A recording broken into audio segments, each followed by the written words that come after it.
Hi, this is Krishna Iyer with the Iyer Think Tank in Delray Beach. I'm glad you could join us today. Today's podcast, today's discussion is we're going to be completing the book by tomorrow, The Washington Connection and Third World Fascism. It's Noam Chomsky and Edward S. Herman.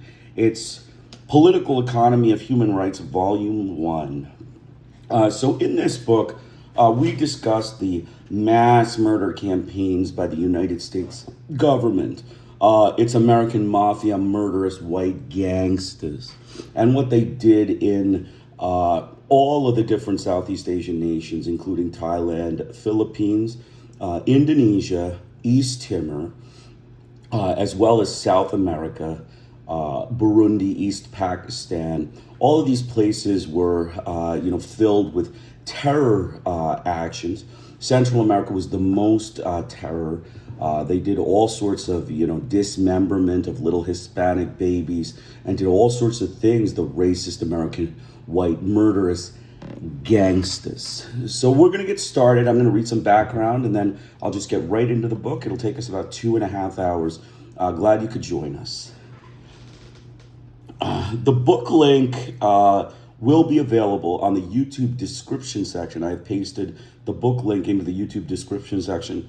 During this presentation, I do read the book, but I do modify some words for clarity to make the point much clearer, to bring the point across. I changed some words in it. So I recommend you read the book so that you know exactly what he says in his own words, because I do add words. I add the word mafia a lot of the time because I see the U.S. government as mafia, murderous white gangsters. And I add additional words when I see fit. So I would recommend you read the book for that reason. All of my podcasts of all of my books are like that. I do modify a few words here and there. Not a major change in the meaning of the book, but rather just, small modifications so that I can, make the point come across more clear. Okay, so Constructive Terror, page 252, The Nazi Parallel. We discussed Noam Chomsky's book, where in 1978 to 1979, the capitalist allies, the white frauds of the American corporations, turned against Nicaraguan dictator Somoza, Anastasia Somoza, because of his power madness and corruption, and joined the FSLN rebellion. It is notable that a letter from Jimmy Carter to Somoza congratulated the mass murder and sadistic detached butcher of infants, children, and women for human rights gestures, and was a factor in precipitating the dramatic takeover of the National Palace by Eeden Pastora in August 1978. Carter supported the genocidal butcher of the third world peoples to the very end of his bloody rule, with Israel then taking over the mass murder at the end, surely with U.S. tacit approval, despite official denials, when direct U.S. intervention was blocked by Congress by quote-unquote human rights legislation. But Congress wasted no time in ensuring that Somoza be maintained and conferred with Carter in this goal. When the hope was lost that Somoza would remain, the U.S. attempted to ensure the National Guard murderers would remain intact and the sandinistas of FSLN would be excluded from the government, a solution we call somocismo without Somoza. Note Somoza's human rights contributions of the murder of 40 to 50,000 people and society being reduced to ruins, devastated by residential bombings and total bankruptcy.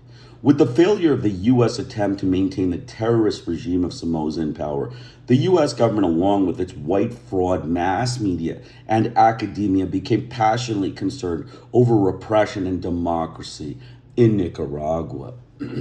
We were concerned that Somoza's democracy of slaughter and starvation of third world Hispanics and indigenous Indians be replaced by a similar paradigm of murder and starvation.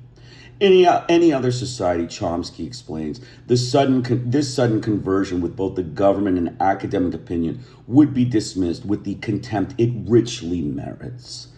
Carter then proposed an aid package that largely credits to purchase U.S. goods for the country that had been left in ruins after a century of torture by the U.S. and its clients. Much of the aid was for the white capitalist frauds and their occasional Hispanic mafia men. Conditions were added barring the aid and facilities with Cuban personnel who were involved in literacy and other social programs. Significant amounts of aid came from American banks which had been bankrupted. The new government agreed to pay the debt accumulated by Somoza, who robbed the country's treasury and fled to the United States with its remaining assets. Then Reagan came in and murdered the Nicaraguans through the Contras. Both mafia thugs and mafia gangsters in the United States routinely dismembered Hispanic babies, gang raped women, did slavery of the populace, and threw nursing infants in the air with machine gun fire. They also burned books and murdered Hispanic scholars, destroying the education for the Hispanic people. Let us turn shortly to Hispaniola. The most serious intervention was by the white pack animals of Woodrow Wilson and Robert Lansing in 1922. The Duvalier dynasty was established in 1957 and remains a U.S. capitalist slave labor state, with the country owned by the racist white capitalist frauds of the United States business elite. The country's population either flees abroad or languishes in misery in one of the poorest and most oppressed nations of the world, while the U.S. hails Duvalier as a savior and Reagan states that Haiti is doing a fantastic job curtailing Cuban adventurism and supporting white racist capitalist oppression. And Wilson established a military dictatorship to keep the quote-unquote nigs and quote-unquote spigs in check. He reduced the Haitian and Dominican people to abject poverty and virtual slavery and placed the economy under U.S. capitalist control. It was a sugar plantation slavery state run by the U.S. white fraud capitalists. The U.S. mass media helped deceive the world public by silencing these interventions in Central America and deceptive propaganda, the fraudulent white murderers, American mafia gangsters. So again, the racist mass murdering mafia American white gangsters did to Central America what no other fascist murderous Nazi could have made possible, and with the brutality incompatible with human morality. So let's get started.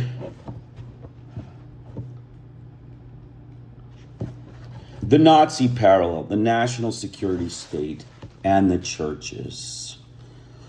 The two statements quoted above bring out some central features of modern Latin America. Those were the statements we read previously about the national security doctrine and the gigantic prison of South America.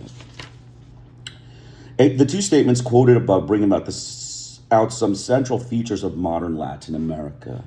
A close study of recent trends, including the specific totalitarian ideology of the generals, the system of ideological manipulation and terror, the diaspora, and the defensive response of the churches, and their harassment by the military junta, reveals startling similarities with patterns of thought and behavior under European fascism, especially under Nazism. Fascist ideology had flowed into Latin America directly and indirectly. Large numbers of Nazi refugees came to Latin America during and after World War II, and important ingredients of fascist ideology have been indirectly routed into that area through the U.S. military and intelligence establishment. Whatever the source, however it has met a need of the local and foreign elites that dominate the area, and has been modified to meet their special requirements. The ideology designated the national security doctrine, quote unquote, NSD, now prevails among the military elites that rule at least 8 Latin American states: Argentina, Bolivia, Brazil, Chile, Ecuador, Paraguay, Peru, and Uruguay.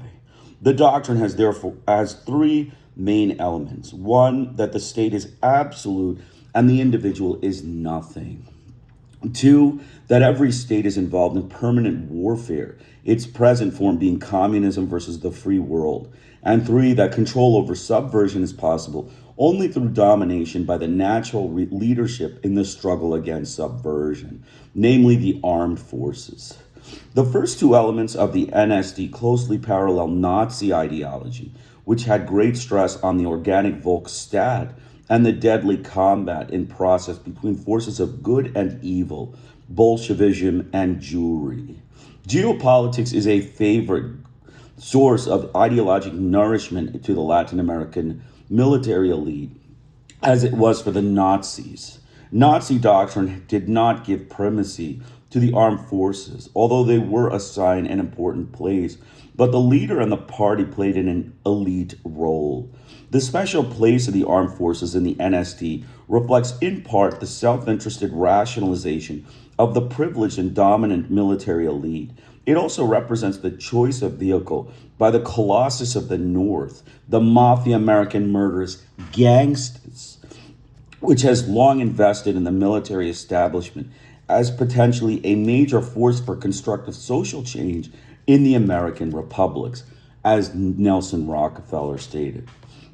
An important ingredient of Nazi ideology, anti-Semitism, is absent from the NSD, although it has found a home with the military of certain countries, specifically Argentina, where there has been a long anti-Semitic tradition. But the NSD also lacks any element of egalitarianism or notion of human community, both present in grotesquely perverted form in Nazi ideology, so that the Latin American version has been well adapted to justifying and institutionalizing extreme inequality and domination by a small, racist American white capitalist fraud elite. The NSD is not a doctrine with ugly potential consequences for specific minorities. It is one that fits the need for disregard and spoliation in the majority. This special place of the army and police merely assures that the military elite will share in the spoliation along with traditional elite group. It is therefore an appropriate doctrine for what we have been calling quote unquote sub-fascism. Since the generals sponsoring the national security doctrine have been nurtured by and dependent on the U.S. military intelligence establishment and look to the United States as the heartland of anti-communism and freedom, it is little wonder that the economic doctrinal counterpart to the NSD is quite congenial to the interests of multinational business. The military juntas have adopted a free enterprise, quote unquote, a blind growth model on the alleged geopolitical rationale that growth means power, disregarding the fact that dependent growth means foreign power. Since profits equal investments, equal growth, equal power, it works out that state support for large interests, domestic and foreign, and neglect of the masses is sound policy. We saw earlier that in the economics of client fascism, that is, national security economics, the welfare of the masses is no longer a system objective. The masses become a cost of goods sold, something to be minimized. So that although the military juntas sometimes speak of long-run benefits trickling down to the lower orders, this is really an afterthought and is not to be taken too seriously. Furthermore, since the world is one of good and evil, with no room for comfortable neutralism, Pinochet echoing a familiar refrain from his U.S. mafia murderous white gangsta mentor. And since free enterprise growth profits, USA are good, anybody challenging these concepts or their consequences is ipso facto a communist subversive enemy. This is a logical deduction from the NSD principles, and it is also clearly just what General Maxwell Taylor had in mind in telling the students of the police academy of the lessons of Vietnam and the need for anticipatory counter-subversion. It also means that any resistance to business power and privilege in the interests of equity or on the basis of an alternative view of desirable social needs or means is a national security and police problem. This applies to such organizations as peasant leagues, unions, student organizations, or community, or political groupings that might afford protection to the weak or threaten to become a political counterforce to elite domination. From the standpoint of the multinationals and latifundists, this is a superb doctrine. Reform is equated with subversion. The workforce is kept in disarray by state power, and nothing stands in the way of organizing economic life in MNC latifundist interests that cannot be taken care of by a few well-placed bribes. As Nelson Rockefeller has said, in dealing with Latin American countries, for whom democracy is a very subtle and difficult problem, we must be prepared to sacrifice some of our philosophical principles in the interest of helping, quote, meet the basic needs of the people of the hemisphere. In Nazi Germany, too, as in other totalitarian societies, a primary aim of the controlling leadership was the destruction of any organizational threat that might challenge the attainment of state ends and unions. Students and professional organizations and community groups and political parties were infiltrated, harassed, destroyed, or brought under state control. The most powerful basis of organized resistance in Nazi Germany were the churches, which provides the, quote, most active, most effective, and most consistent opposition to Nazi terror. Their churches were so deeply rooted in their communities that it was difficult to attack them openly, although the Nazis tried from the beginning to undermine and destroy church authority. The churches were not only the first large organization left intact that begins to resist Hitlerism as organizations, they also remained unique in this respect throughout the period from 1933 to 1945, although their resistance remained limited to certain issues and methods. Throughout World War II, one important segment of the Protestant church, the confessing church, refused to pay for military victory, and by the war's end, many hundreds of clergymen had died in concentration camps. The analogy here with Latin American experience is striking. Although it has been diligently avoided in the mass media of the United States frauds, the national security states, like Hitler, have used informers and forced to destroy or bring under state control all protective organizations of the working class, peasants, rural workers, and subproletariat, a church group's description of Paraguay, where the government's objective is to suppress any persons or organizations that strive to help those living in miserable poverty. That is to say, 80% of the population is widely applicable in the NSD world. This repression is not undertaken out of sadistic impulses. Rather, as the church throughout the empire now recognizes, the whole universe of atomized workers, powerless and obliged to humiliate themselves, are kept in that condition for sound economic reasons, given the end sought and the model of economic development employed by the military juntas. From the inception of this process, and especially since the Brazilian coup of 1964, the churches have been pressed into opposition to sub-fascism, just as under Nazism, as the last institutional refuge of the population against state terror and state-protected and state-sponsored exploitation. Initially, again, the close analogy with Nazi experience, the coming to power of the national security state, was greeted by the church in a country like Brazil with mixed feelings and some positive expectations on the part of the more conservative church leaders. But sub-fascist processes steadily drove the church into a position of increasingly unified hostility, despite efforts by the military junta to alternatively threaten and attempt to bribe the church leaders into quiescence, if not support. Church opposition has been bothersome to the Brazilian junta, in part because the church remains a competing institutional power, still providing a base of opposition and some protective cover for the pack animals, the 80% plus. Furthermore, the church and religion are part of the ceremonial apparatus of the Christian West, quote-unquote, free world. And however little the generals may regard Christian principles, the symbol should be available for manipulation of the lower orders. But they have not been readily available, and the conflict between the churches and military juntas has escalated in Brazil and throughout the empire. The reasons for the scope and strength of church resistance in Latin America and elsewhere include certain features of the churches themselves, such as the post-Vatican II internal discussions and subsequent democratization, and the institutional shift in church constituency and support.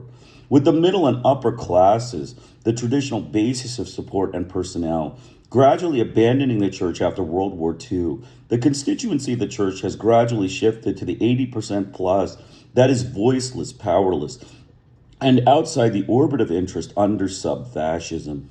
As the church has reached into the communities of the poor, it has been obliged to see and feel the problems of the exploited mass, and the result has been a further democratization of the church, expressions of remorse at its elite supportive role in the past, and the new concern for meeting the needs of all people now. The Holy Spirit is no longer a privilege of the hierarchy or of the religious. The Spirit does not only teach piety and obedience in the teaching of the church. The Spirit shows itself in the new martyrs, in the daring of the communities and their ministers, in the testimony given to the world by the humble and the poor people. It is important to recognize that the dominant elements of the Catholic Church of Latin America were, and in important aspects still are, quite conservative. It has been pushed into a relatively unified and vigorous opposition against its desires and traditions, in large part by brutalities and injustice on a scale and severity that gave it no alternative. The quality of the new Brazil that has evoked this church response can be illustrated by its treatment of the abandoned children, vast numbers of whom wander and forage in the cities. These children are regarded strictly as a police problem. Nothing is done for them, but they are periodically rounded up, put into police trucks, and transported to other Brazilian states with a warning to stay away. If something positive is done for them, this is regarded as a menace. Lernoux reports that in a recent typical case, a young teenager was arrested in Victoria for trying to organize the city's abandoned children into work cooperatives. As he was beaten and tortured, the boy was sodomized in the local jail. The treatment of the mass of rural poor has been on the same humanistic plane. The military regime has encouraged and subsidized the shift to export crops such as soybeans and cattle without the slightest concern, provision, or consideration of the non-existent opportunities for the millions of dispossessed. Their lands, houses, and crops are wiped out by the savage growth of latifunda and big agribusiness. Their living and working conditions are becoming more difficult, in a tragic contradiction in which the government economic favor multiply herds of cattle and enlarge plantations, the small laborer sees his family's food supply diminishing. Volkswagen, Rio Tinto, Zinc, Swift Meat Packing, and others have been receiving tax write-offs to develop cattle ranches, while the indigenous people are written off in the process by their government. Italy's Liquigas was allowed to buy 6 million acres of land in the heart of the territory of the Nantavas Indians, with 60 Indians killed in the eviction process. The state functions to prevent by force any defense of the rural majority and to allow the powerful to violate the already feeble law with impunity. A great many clergy have been brutalized for making the most elemental defenses of maltreated individuals. Although under Brazil's legal code, peasants who have worked the land for 10 years or more are entitled to ownership rights, those rights are widely ignored and in any conflict are usually restored by the force of the strong. In one contested case, a land development company simply bulldozed the village of Santa Teresina off the map.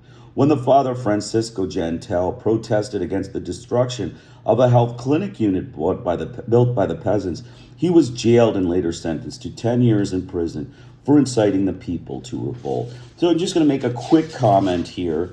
So you can see the children of Brazil, the cities of Brazil, are rounded up like animals and, sent elsewhere.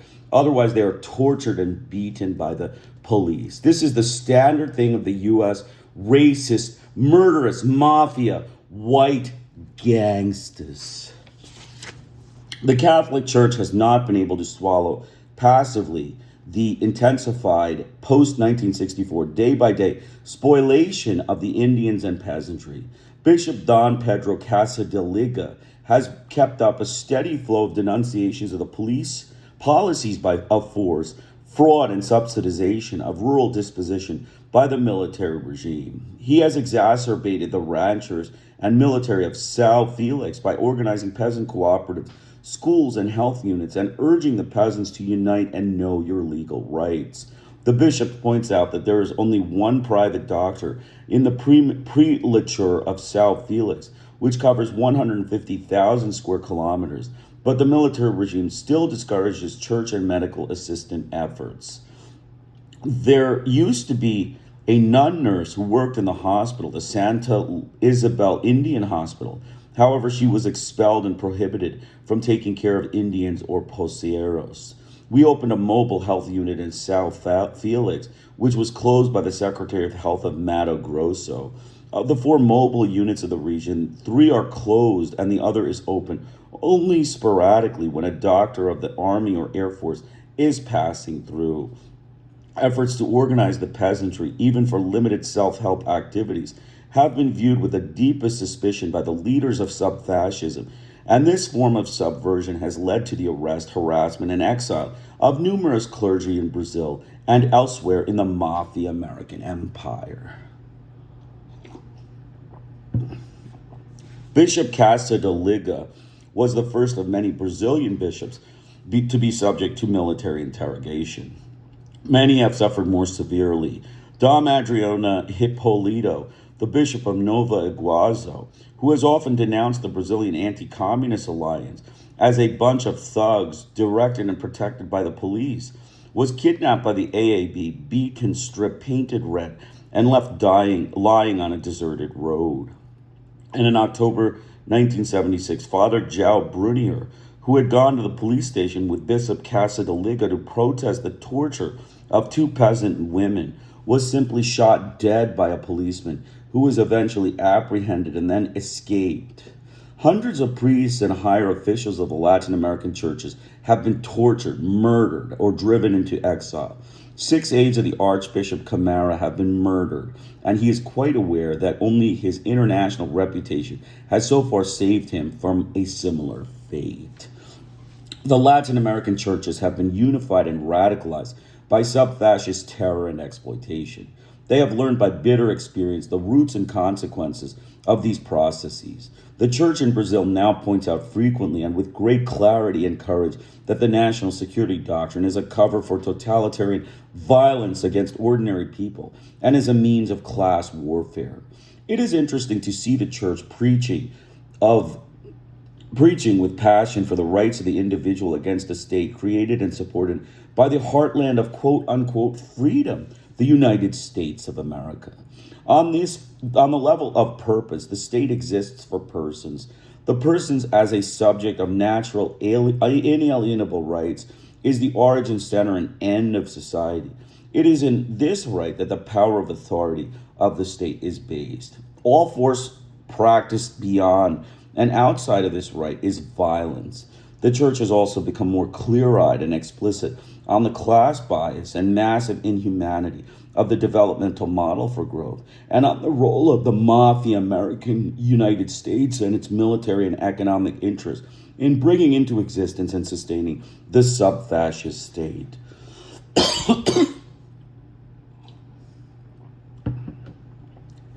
One of the benefits of the Brazilian miracle, quote unquote, that one church document notes, 5% or 5 million out of 100 million do attain something.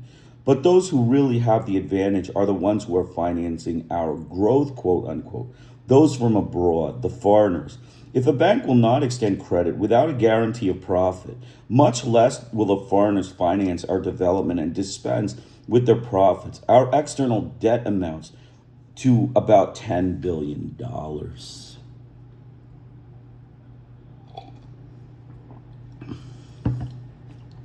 External interests not only sustain oppression by the support of the military governments, they are more directly in the picture as developers, expropriators, and strike breakers. Bishop Casa de Liga claims that the Sao Felix, where latifundas are frequently owned by MNCs, the foreign entities have fought his mild efforts more aggressively than the locals. Of the attacks I have suffered, majority have been ordered by the administrators and technocrats of the multinational latifundos. The open letter quoted at the beginning of this section is more passionate still in describing the sorrowful reality that has demolished the image of the great democracy of the North, including the scandalous intervention of the United States mafia white gangsters in the installation and maintenance of military regimes throughout Latin America, the shameful Panamanian enclave with its military training centers, in which the murderers received their higher education from United States mafia instructors in techniques of systematic persecution and scientifically perfected torture, the activities of, quote, the CIA and other agencies of penetration and espionage, the sometimes subtle and other times brazen domination and colonization practices, which have gradually eliminated the possibilities of independent economic development, and the silent genocide, killing with hunger, with malnutrition, with tuberculosis, the children of working families without resources. The church-state struggle has become general in varying degrees throughout the expanding sub-fascist component of the empire. In Latin America, only in the few countries that retain a democratic order has an open conflict failed to emerge. In the now dominant terror states, including South Korea and the Philippines, the clergy is under attack and is fighting back with the nonviolent weapons at its disposal. It cannot be overstressed that while the church increasingly calls for major social changes, the vast bulk of its efforts have been directed toward the protection of the most elemental human rights: to vote, to have the laws enforced without favor, to be free from physical abuse, and to be able to organize, assemble, and petition for betterment. Most sinister for the leaders of sub-fascism is any sponsorship of organization or self-help efforts that might give the underclasses not only a sense of personal dignity, but also some notion that they have rights and might exercise some small modicum of power. The hostility of the national security states to church support for the majority has reached the level of cooperative efforts at intimidation. In the summer of 1976, a major church meeting in Ecuador was interrupted when 40 barbarians armed with machine guns, revolvers, and tear gas bombs burst in on us. None of us was allowed to touch any of our personal belongings, not even to put on a pair of socks. We were pushed at gunpoint into the waiting bus, 80 of us crammed into a space meant for 50. We had no idea of what was happening, and it was useless to ask those gangsters for an explanation.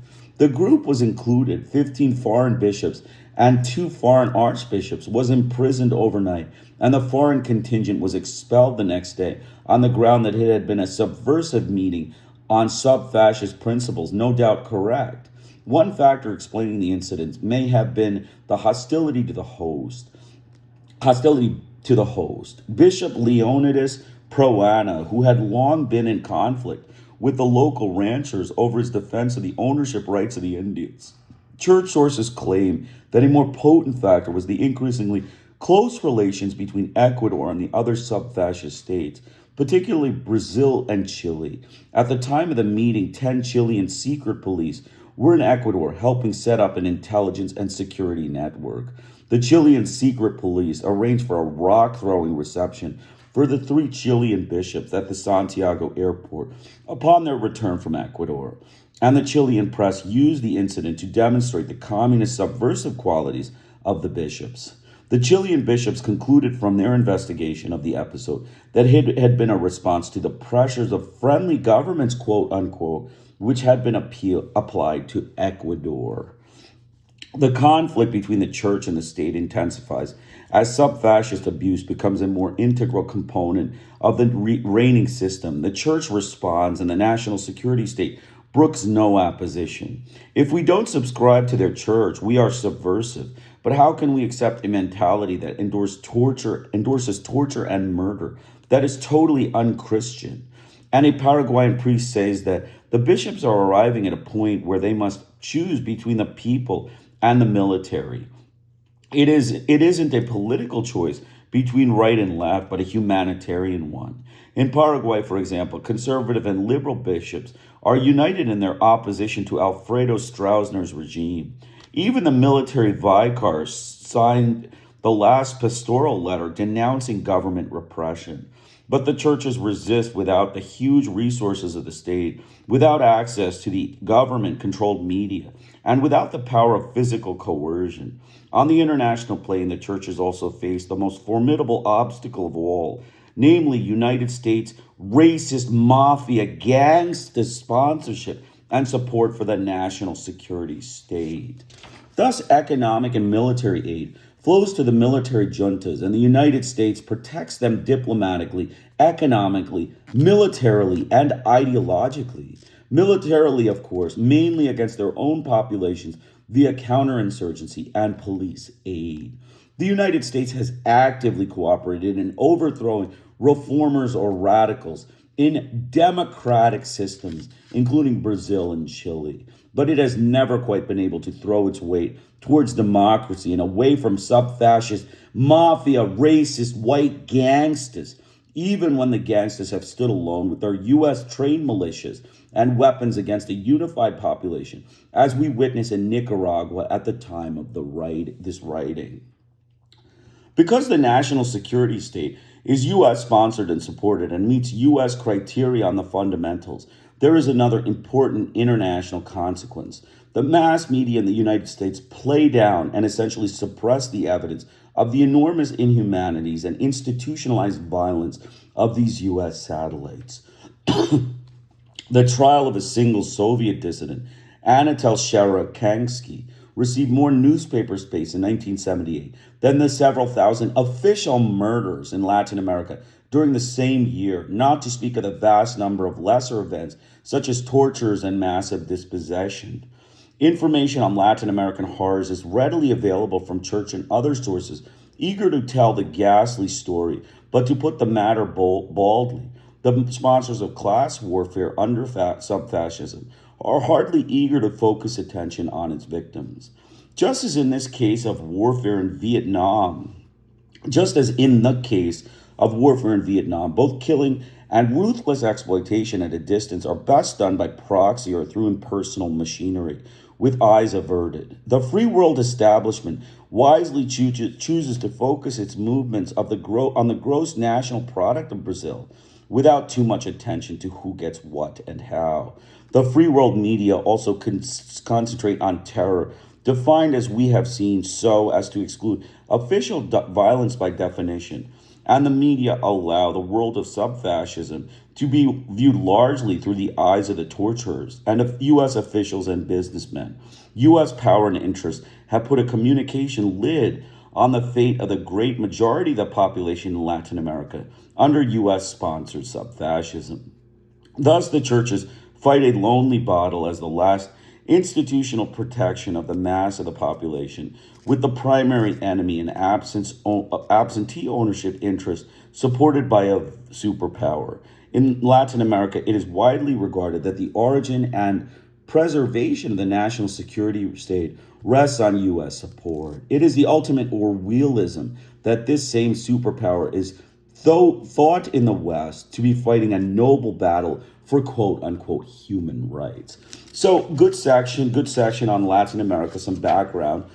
Basically, the U.S. government, they are white racist butchers, angry vigilante white butchers of the United States government, and their fraud media, peddles the lies, doesn't account for the murders, allows the murders to go on, pretends that there's some sort of Russian, problem, and then, forgets the mass murder campaign by its own, bosses, bosses in the government. And then the capitalist frauds just siphon the money, the cash out of the country, keep the people in a state of slavery, and the system continues. These are the white racist, angry vigilante, murderous American butchers. Notes on some insecurity in Latin America. Note, security as good of the nation is incompatible with permanent insecurity of the people. Insecurity is marked by arbitrary repressive measures, without possibility of defense, compulsory internments, unexplainable disappearances, degrading processes, and interrogation and acts of violence done in the easy bravery of clandestine terrorism and infrequent and almost total impunity. The Latin American horror chamber has been so extensively described by human rights organizations, refugees, priests, Latin American intellectuals, and others that we will make no effort here at a systematic review. Such materials are accessible in books, reports, and articles in journals, although these normally reach only a tiny segment of the population. The mass media spare the general populace such painful and unrewarding fare. Scattered information can be found in the mass media, but it is episodic, very sparse in relation to the human issues involved, and generally devoid of any indication of the systematic character of the reduction of Latin America to barbarism or its roots in the United States support and global interests and policies. The media also employs a number of other devices that assure sympathetic treatment of United States sponsored sub-fascism. These include reliance on the juntas themselves for information and acceptance of their verbal statements as to the objectives and good intentions, a focus on alleged improvements, on the problems faced by the juntas, on the infighting among the moderates and hardliners, on the unfortunate lack of control by the moderates at the top over the hardliners who kill people, and an avoidance of details on the gory practices and victims. For example, in an article using all of these formulas, Joan O'Mang of the Washington Post offers the following among a stream of cliches. Videla has maintained the slow and stubbornly cautious pattern of decisions. Videla and the other junta officers have kept open their lines of communication with the country's various political elements, even though all political and union activities are officially suspended and many leaders are in jail. Communication is easier if you know just where they are. Everybody agrees that the junta knows what the problems are. Unions are about to be granted organizational rights. The Daily La Opinion estimated that leftist terrorists lost 4,000 persons in 1976. The word quote-unquote torture does not appear in the article, nor figures on leftist non-terrorists killed, given the probable source of the 4,000. They're probably included in that figure, nor any details on even the economic facts. Juan de Unas, who tops the field in the deployment of pro-junta cliches, notes that in Argentina, many union delegates and clandestine activists, that is, people who, if in the open, would be shot, have been killed. This contribution to the human rights violations in question, which must be admitted to be fair inference. Elsewhere, de Onis explains that the military junta, headed by Lieutenant General Jorge Rafael Videla, commander-in-chief of the army, has been unable to control the right-wing extremists, who are clearly linked to the military and police, despite the declared goal of the junta to exercise a monopoly of violence. Since the extremists are clearly linked to the police and military, one obvious hypothesis is that they are controlled by their superior officers, who find it convenient for PR purposes to pretend to lack of control. Dionis does not consider this possibility. As a further example, an AP report in the New York Times of October 31st, 1976, under the Carter administration, discusses charges from Amnesty International and Catholic sources of torture, murder, and other forms of repression in Argentina, Chile, Uruguay, Brazil, Paraguay, and Bolivia. The context is neither the number and plight of the victims, nor the role of the atrocities of the economic, political, military complex described by religious leaders in Latin America, but rather the problem of how to cripple leftist extremism, an effort which has unfortunately led many military leaders in Latin America to condone repressive practices, although some called moderate, including General Jorge Videla, the president, are described as being committed to protecting human rights, quote unquote, but in the usual formula, unable to control unofficial repression by security agents. As a correspondent for Le Monde observes, the Argentine military seems, in fact, to have disturbed roles. Some kill, the others distract the attention of the public with vague promises on the reestablishment of liberty and democracy. Vague promises and allegations of a threat of left-wing terrorism are greatly received by the U.S. white fraud media and ideologists, looking eagerly for some basis for legitimizing constructive terror. An Argentine error is quoted in the AP report in support of the repression. Those of us who want democracy are willing to pay any price to get it. His comment scarcely caricatures the general response among U.S. ideologists in the press and elsewhere. The occasional report in the U.S. press merely underscores its complicity in the spread of the plague of state terror in Latin America. The avoidance of any hint of U.S. responsibility is striking and consistent and can only be compared with a hypothetical refusal to trace the system of Eastern Europe to its source in Moscow. A major target of the new Argentinian regime, not surprisingly, is the trade union movement, which has been effectively dismantled, while according to Argentine labor sources, economic conditions for workers have never been worse. Again, a typical concomitant of constructive terrorism. U.S. business, however, is pleased with the militarized Argentina, which has not only been struggling to pacify the labor force, but has also applied deflationary policies of a draconian nature to arrange price-cost budget values in accordance with the criteria and interests of the international financial community.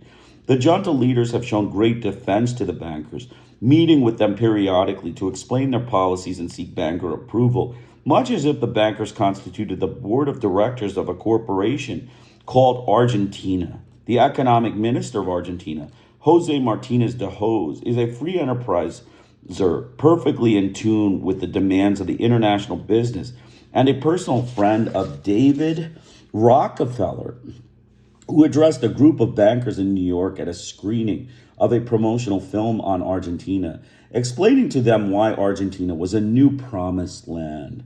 I have the impression that finally Argentina has a regime which understands the private enterprise system.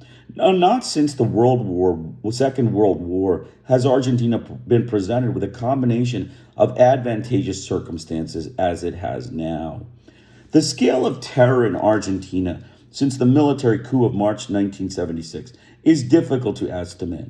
Jean-Pierre Clerc reports official figures of 8,500 missing, including 4,000 prisoners and presumably 4,500 killed, noting that a figure of 15,000 killed is widely accepted among Argentine journalists. According to official reports, many have been killed in combat, but Argentine dissidents are skeptical about the nature of this combat. The Argentine writer and investigative reporter Rodolfo Walsh circulated an open letter to the junta documenting its crimes in March 1977, in which he cited official figures from combat in 1976, 600 dead and 15 wounded, percentages unheard of in even the most savage conflicts. He concluded not unreasonably that the combats are actually murder operations. He estimated that in the savage reign of terror since the coup, 15,000 people are missing without a trace. 10,000 are political prisoners, and tens of thousands are in exile, while the number of those tortured is unknown. Meanwhile, according to Walsh, real wages have been reduced by 60% in 1 year, and food consumption of the Argentine public has dropped by 40%, while the only beneficiaries of your economic strategy are the old cattle-owning oligarchy, a new oligarchy of speculators, and a select group of international companies such as ITT, Exxon, and U.S. Steel and Siemens, to which the economics minister and his associates are directly and personally linked. Walsh was kidnapped the day after his letter appeared and has not been heard from since. Amnesty International, a year after the coup, estimated that there were between 5,000 to 6,000 political prisoners, and that torture is widely and routinely practiced, while some 2,000 to 5,000 people had disappeared without a trace. Prisoners have been unofficially executed on the pretense of attempting to escape. Many reported to have been killed in clashes with security forces were in fact known to have been abducted or even officially detained. In a subsequent report, AI estimated that over 15,000 people have disappeared, and that 8,000 to 10,000 people are detained in official prisons since the March 1976 coup. This does not include the secret detention camps where torture, terrible conditions, and eventual executions are rampant. It also noted that the sharp increase in violence after the coup and the declining living standards, and cited the definition of a terrorist offered by President Videla. A terrorist is not just someone with a gun or a bomb, but also someone who spreads ideas that are contrary to the Western and Christian civilization. London Times, January 4th, 1978. The general deserves high marks on honesty, at least. So just a comment here.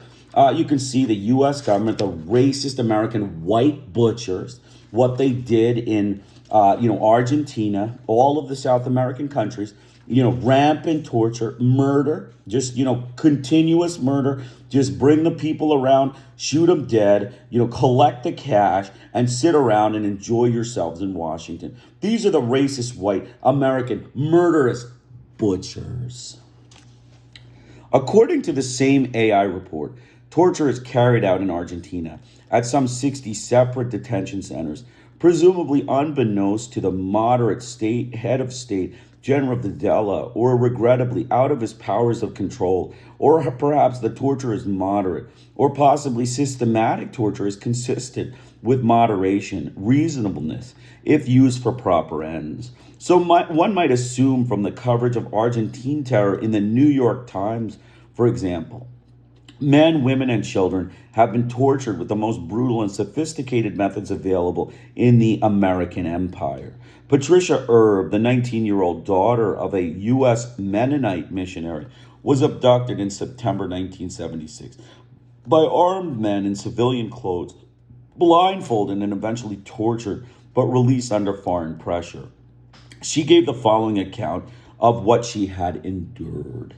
The day after my abduction, I was conducted, as were many others, to rooms which we called the torture house. There, men dressed in civilian clothes interrogated us, using torture when it was necessary in an attempt to extract confessions.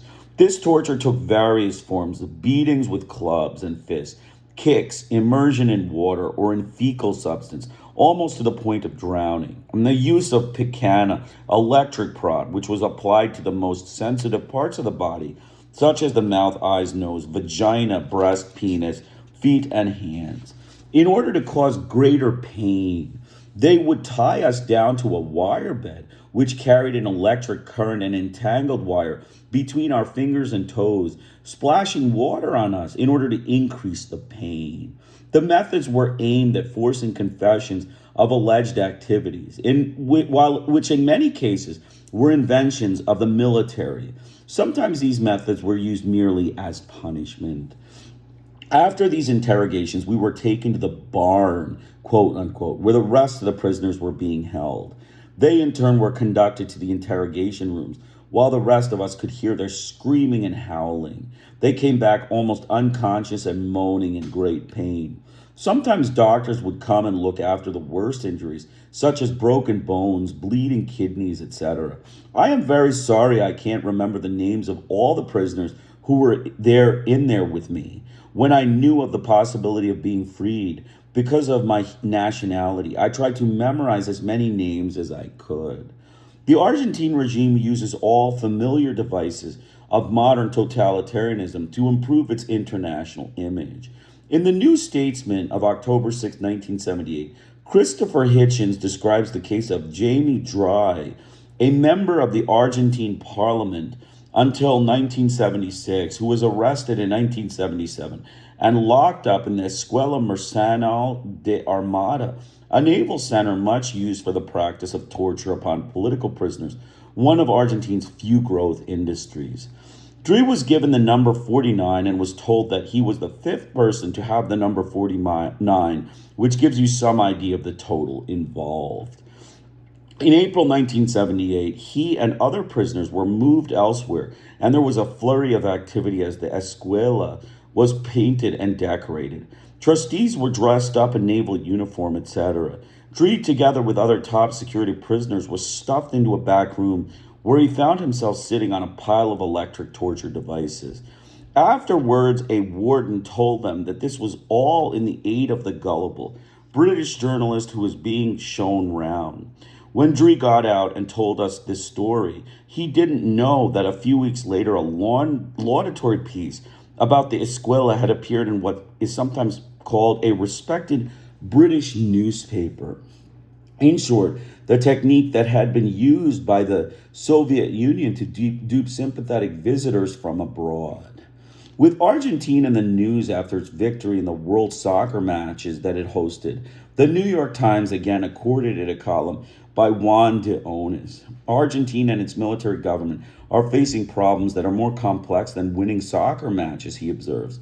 One of their problems is that while they have an excess of force, they have no political course other than repression. The repression has made human rights another major problem. The problem was caused by rampant subversive movement, now destroyed, with at least 3,000 killed in 5 years of conflict and 3,500 security prisoners in jails, in addition to 1,600 missing. Compare Amnesty's estimates. As is characteristic of this kind of journalism, Dionys does not inquire about the origins of the rampant subversive movement that bears the ultimate responsibility in his account for the human rights problem. According to the historian Alain Roque, author of the massive study of military power and politics in Argentina, the launching of the guerrilla movement, properly speaking, was provoked by the military coup of 1966, and its deeper origins have to be found in the long-term social and economic injustice. Interview with Jean-Pierre Clerc, Le Mans, 15 September 1978.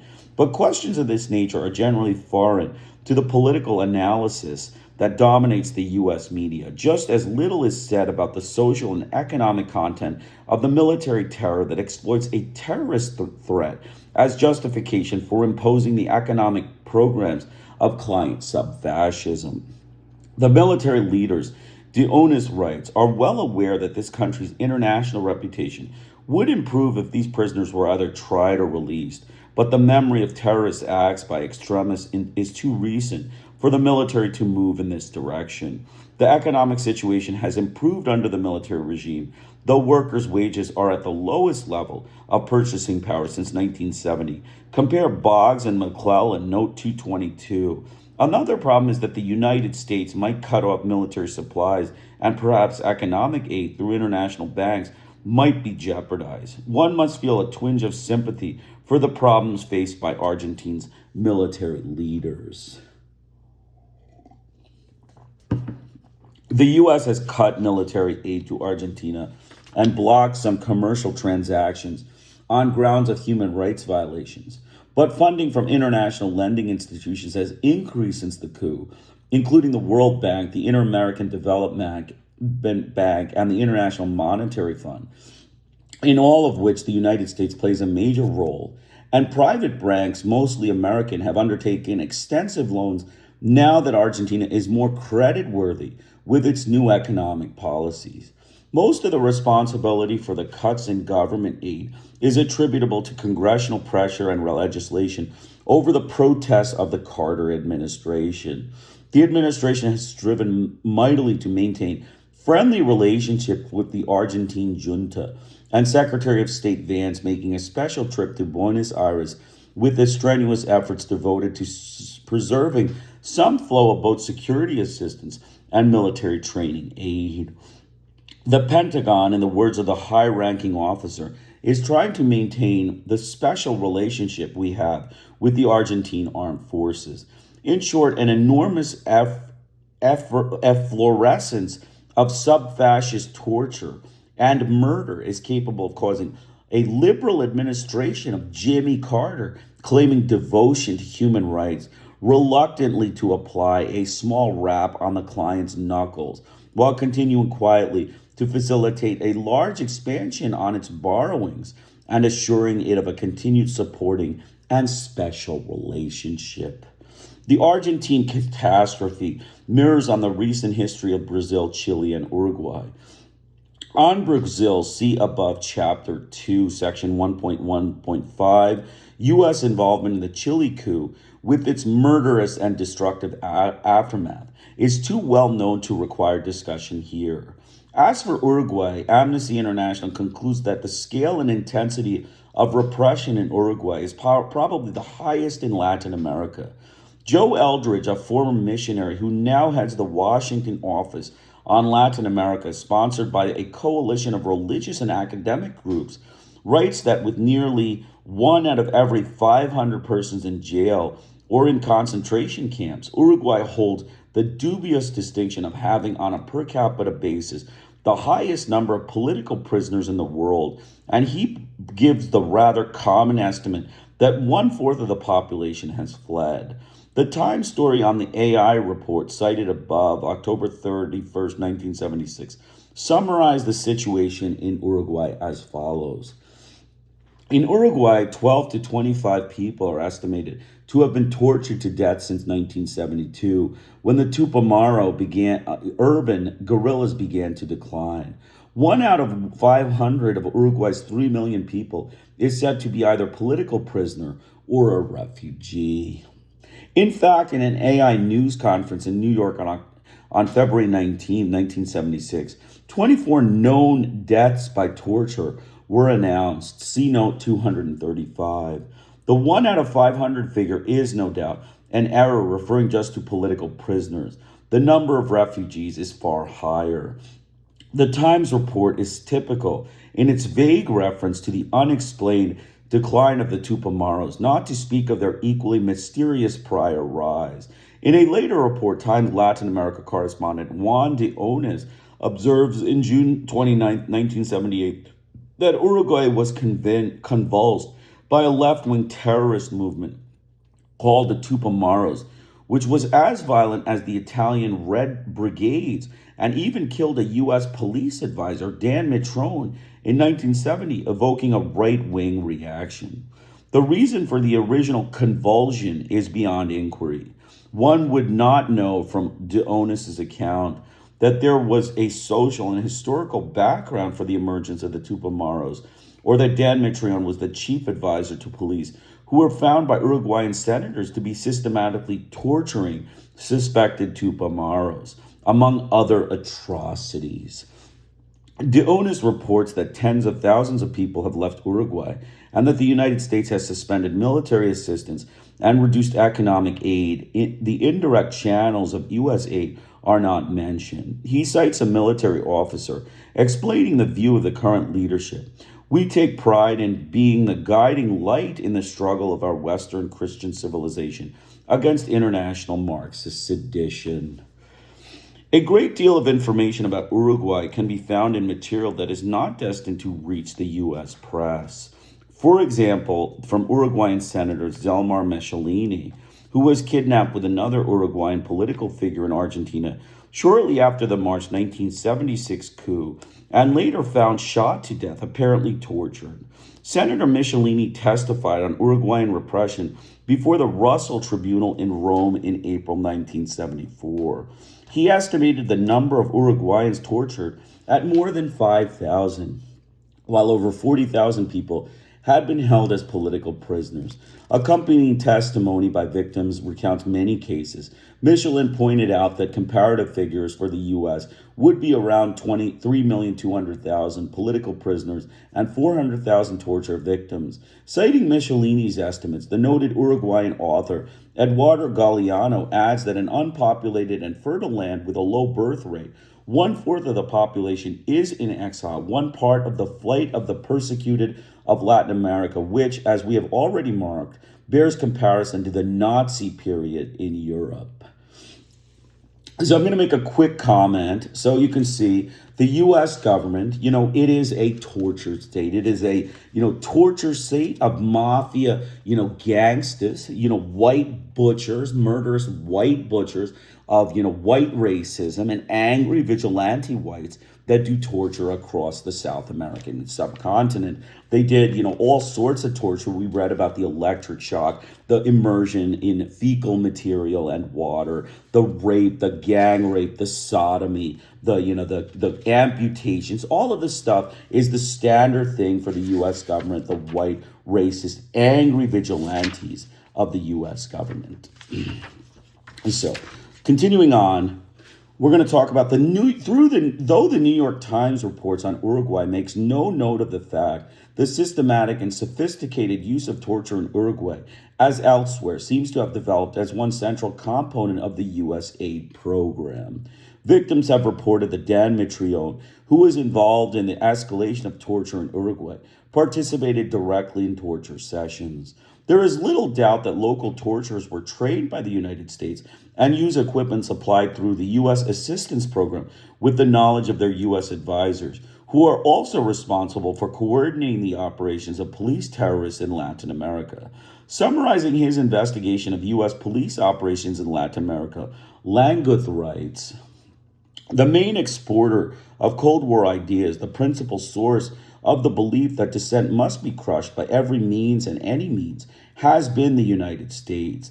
Our indoctrination of foreign troops provided a justification for torture in the jail cells of Latin America. First in the Inter-American Police Academy in Panama, then at the more ambitious International Police Academy in Washington, foreign policemen were taught that in the war against international communism, they were the first line of defense. The U.S. training turned already conservative men into political reactionaries. The torture is no big deal. A former U.S. police advisor I ran across in Latin America, Languth remarks, assured me that some prisoners did not feel pain. After the students have graduated and are ready to work, they can still benefit from the assistance of U.S. advisors and international coordination that becomes useful when, for example, Uruguayan dissidents are to be assassinated by death squads that operate with impunity in Argentina.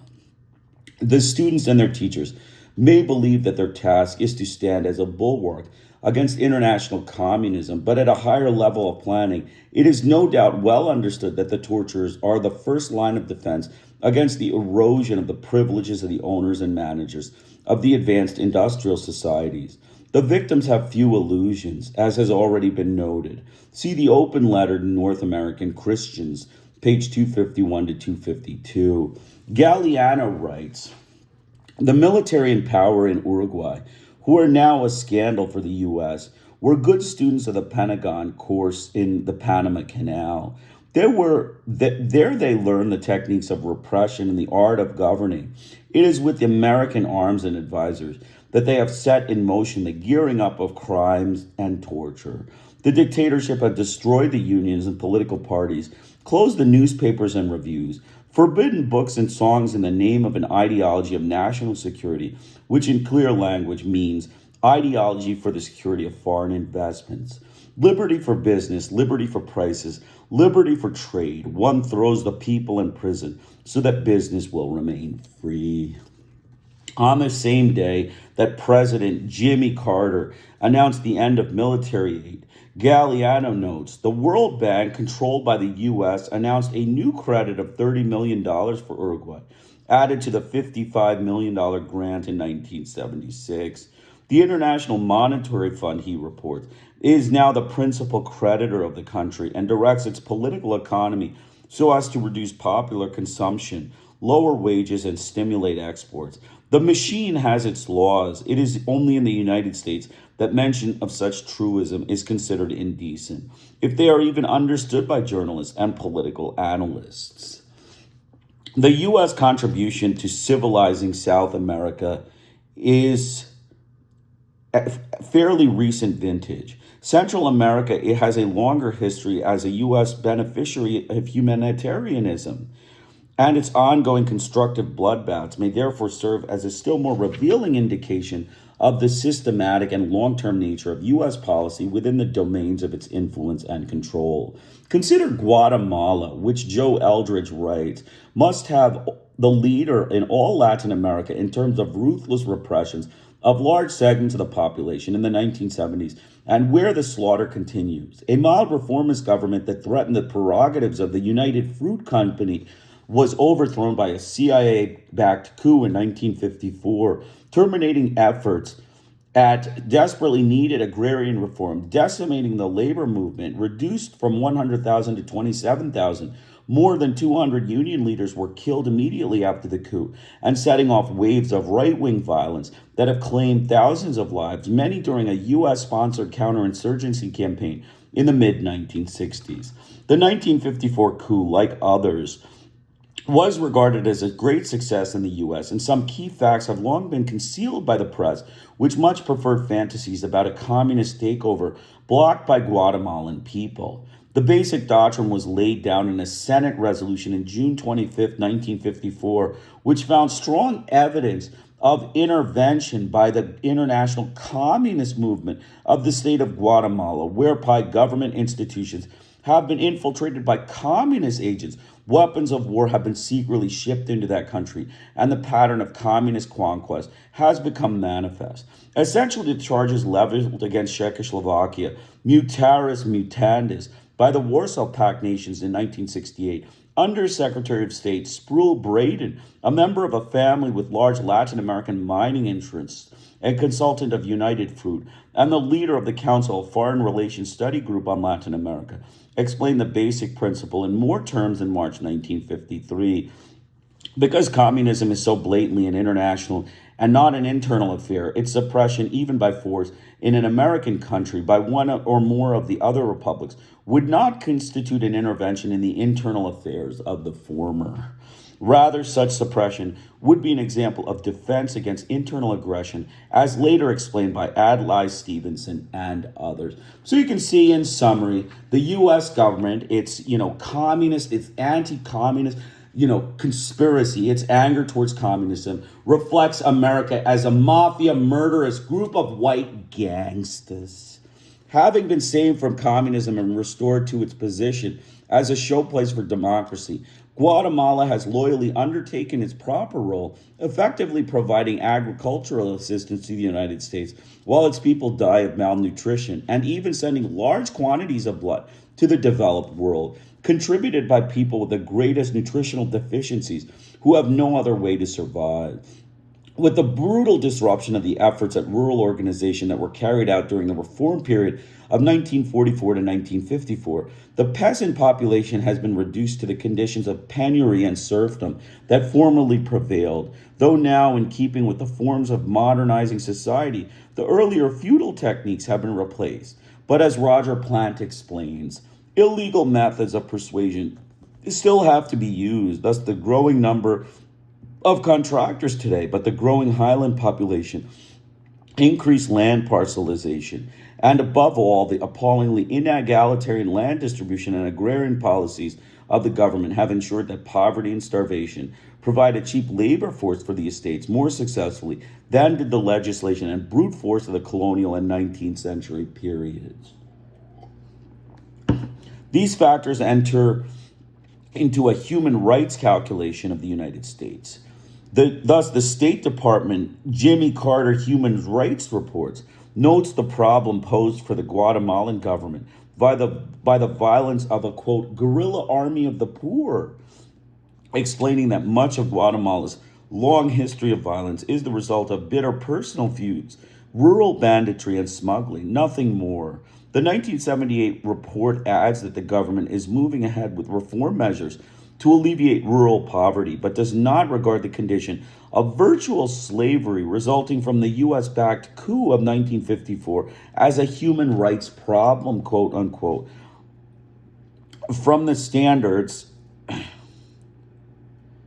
by the standards of Freedom House, Guatemala is partly free. The 1978 Human Rights Report from Jimmy Carter observes that for the past 2 decades, Guatemalan politics have been dominated by the military without a constitutional framework, providing for regular elections and civilian control below the top level. But it is silent on the events that took place 2 decades ago or their impact on the peasantry, the vast majority of the population. For them, unofficial observers report that life is still akin to that of the pre-1944 or even colonial days, with the most spectacular inequality and injustice to be found anywhere in the world. The State Department is not alone in coyly evading the events of 1954 in Guatemala. Stephen Schlesinger points out in The Nation of October 28, 1978, that what strikes an observer immediately about the Guatemalan affair is how history has over the years practically abandoned it. No book has ever explored it. The Senate committee has ever investigated it. The oversight is not accidental, but it is rather part of a systematic pattern of avoiding topics that might provide some insight into U.S. mafia foreign policy, thus eroding the image of benevolence tainted with occasional tragic error. Documents obtained by Schlesinger under the Freedom of Information Act demonstrate why historians and journalists are wise to keep U.S. relations with Guatemala under the wraps. The documents show that far from being an exile operation carried out with the connivance of the CIA, the 1954 Puge was conceived of and run at the highest levels of the American government in association with cahoots with the United Fruit Company and under the overall direction of Secretary of State John Foster Dulles, backed by President Eisenhower. U.S. concern over developments in Guatemala began shortly after the institution of democratic government in 1944. Under the new regime, Schlesinger writes, the Guatemalan Congress approved a mild labor code which forced United Fruit, among other employers, to improve the wretched working condition of its peasants. While the code was being debated, the State Department began to dispatch warnings to the Guatemalan president at the behest of United Fruit. When the code was nevertheless passed, the United States Dwight Eisenhower administration began to pressure the Guatemalan government to eliminate communist sympathizers, quote unquote. Under Eisenhower, the State Department and the CIA were in the hands of the Dulles brothers, who had close links to major corporations and had no difficulty persuading Eisenhower to press a secret war against Guatemala when a reformed democratic government threatened to expropriate unused land belonging to United Fruit, then the country's principal landowner. A State Department intelligence estimate of June 1953, written shortly after the expropriation of United Fruit land, proposed that the U.S. should arm the tyrannies in the vicinity of Guatemala to signal to the Guatemalan military to get rid of President Arbenz. The U.S. Information Service planted articles in Latin American newspapers labeling certain Guatemalan officials as communists, according to then acting director of USIS. By December 1953, U.S. Ambassador Purify was suggesting a variety of familiar means to make more difficult continuation of Arbenz regime in Guatemala.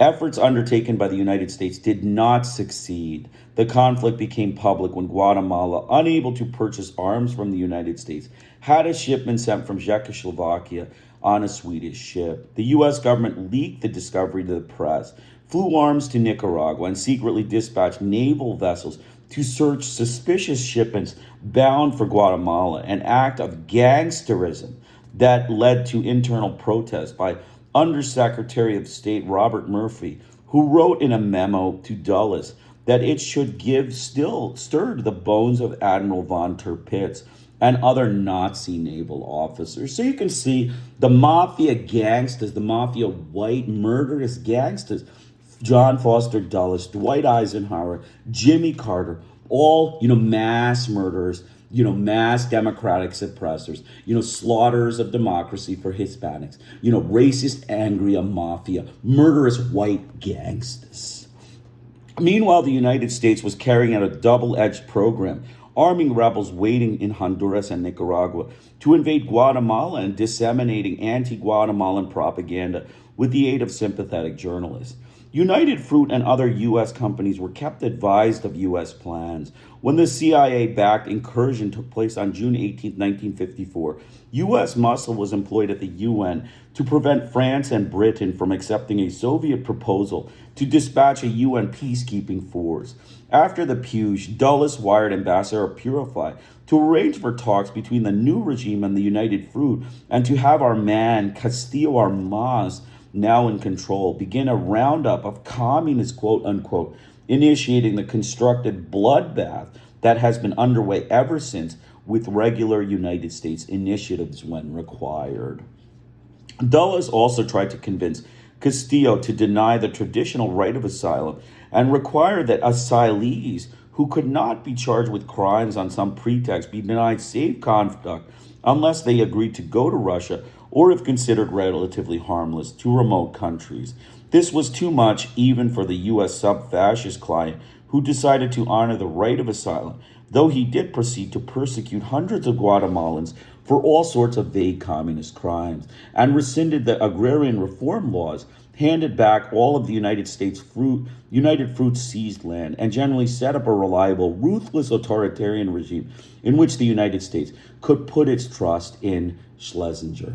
So I'm going to just take a short break. It's going to be 30 seconds. I'll be back. I'm glad you could join us.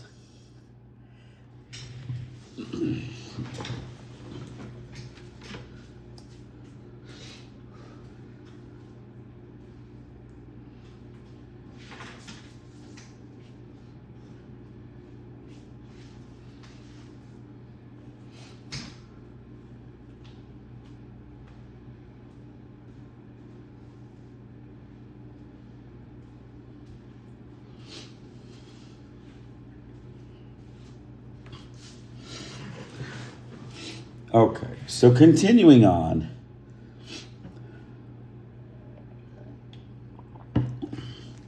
Much of what Schlesinger reports was known to those who choose to know.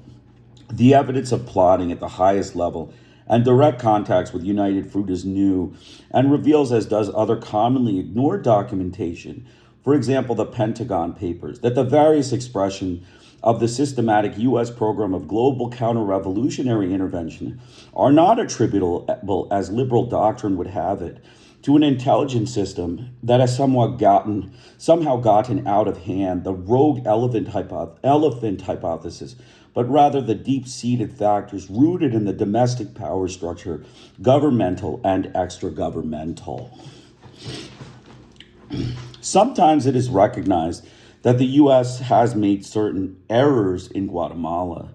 For example, a staff memorandum prepared for the Senate Committee on Foreign Relations by Pat M. Holt describes the fundamental problems of Guatemala, which have been more difficult to deal with since U.S. got into the bear trap by intervening to frustrate the process of social change, though the problems were indeed on the way to some kind of solution when the United States stepped in to restore semblance of status quo ante. Since the United States intervened, most, not all, observers affirm that the rich have gotten richer and the poor both poorer and more numerous, and the United States has become politically identified with police terrorism because unaccountably the U.S. police training program has somehow failed. The teaching hasn't been absorbed. Another theory comes to mind. Meanwhile, U.S. aid continues, evidence of the wisdom of the adage that it's easier to get into a bear trap than to get out of it. How painful are the burdens of international benefactors. Nothing is said in the staff memorandum concerning the activities of U.S. white fraud corporations, which approximately doubled their direct investment in Guatemala in the 1960s and have apparently found the new Guatemala good. For example, the International Nickel Company, which in partnership with the Hanna Mining Company, both largely U.S. owned, is preparing to exploit what appears to be one of the world's richest deposits of nickel. Amnesty International published a report on Guatemala in December 1976, estimating the victims of covertly sanctioned murders or disappearances, the number over 20,000 since 1966. The vast majority that disappeared when located are found to have been victims of violent death. Many were found with signs of torture or mutilation alongside roads or in ravines, floating in plastic bags in lakes or rivers, or buried in mass graves in the countryside. The year 1966 marked the beginnings of official counter-terror. AI cites report in Time magazine, January 26, 1968, where Colonel John Weber, U.S. military attaché, during one of the campaigns, later assassinated by guerrillas, reportedly acknowledged that it was his idea and at his instigation that the technique of counter-terror had been implemented by the Guatemalan army in the Izabal areas. In May 1968, the Southern Command Forces of the United States conducted joint training exercises with Nicaraguan and Guatemalan armies in the Department of Izabal, officially designated as Operation Hawk. U.S. Embassy officials in Guatemala claim that the steady flow of military visitors from the United States was merely routine, and according to Thomas and Marjorie Melville, they also state that all Guatemalan officials trained in Fort Guic, all the special police hired with Alliance for Progress funds, 3,500 in 1967 and 1968, and the model police programs developed by aid consultant Peter Castillo and implemented with aid money are no more than what is done by similar U.S. missions in various Latin American countries, which is no doubt true. The victims of counter-terror, quote unquote, are primarily from the peasantry or urban poor, I believe, but include as well petty criminals, members and leaders of opposition parties, trade unionists and journalists, students and teachers, leaders of peasant cooperatives, occasionally businessmen or functionaries. Reports of 149 murders of members of security forces and others are also cited. Evidence of torture is almost exclusively limited to reports of the physical condition of corpses of disappeared, quote unquote, persons when discovered. The Senate staff memorandum cited above claims that the reason why the corpses of alleged guerrillas are being found on the roadside instead of the bodies of live guerrillas being produced in court is that the judiciary is intimidated by the guerrillas. The Amnesty report points out, however, that the massive use of extrajudicial execution or lynch justice continued unchecked and actually widened following the virtual elimination of organized guerrillas by 1968. The guerrilla movement itself evidently developed in response to the situation brought about by the 1954 coup. More recent AI reports allege that political murder and disappearances continue. In February 1978, a list of 113 cases was released covering the last quarter of 1977. There was considerable evidence, AI reported, that the highest levels of government tacitly condoned the continuing abductions and murders, especially of peasant farmers and of the urban poor. The AI report have been covered in the U.S. press. The December 1976 document is reported in the New York Times, 12th December 1976, and the 1978 update merited 12 lines on page 14 of the Times, February 23rd, 1978. It was mentioned again in a story on the presidential elections, Allen Riding, March 9, 1978, which reported that, quote, most Guatemalans seem surprisingly indifferent about the outcome. The surprise is perhaps mitigated by the discovery that the previous election was marked by blatant electoral fraud to ensure General Lagarde's victory over a popular left-leaning candidate, and that there were no leftist or reformist candidates for the presidency. The number of Guatemalans murdered since 1966 is approximately equal to 22,000 killed by the earthquake of February 4th, 1976, when in Guatemala City, the poorest areas were destroyed while the wealthy neighborhoods were almost unscathed. The deaths were not simply attributable to the wrath of God. Dr. Gordon Bateman, an American surgeon who worked with victims, observed that we simply don't have the kinds of medical conditions in the United States. This is another world. James P. Sturba, reporting his observation, comments that in Guatemala, the normal condition of ill health and inadequate shelter left the victims particularly vulnerable to their injuries. Many victims died because of lack of transportation facilities or simply lack of food. Many people here cannot afford to buy more than a day's supply of food at one time, and village markets often have only a day's supply because of lack of refrigeration or packaging. Even clean running water is a luxury to the majority of Guatemalans. Serba reports that many Americans who were shocked by the effects of the earthquake would have been equally shocked by the human scene here had the earthquake never occurred. One wonders how many of the earthquake victims might have been saved and the United States not entered into the bear trap of 1954, aborting desperately needed reforms then in progress. The question is not raised by the New York Times reports. Jonathan Dimsley took up the forbidden theme, however, in the New Statesman.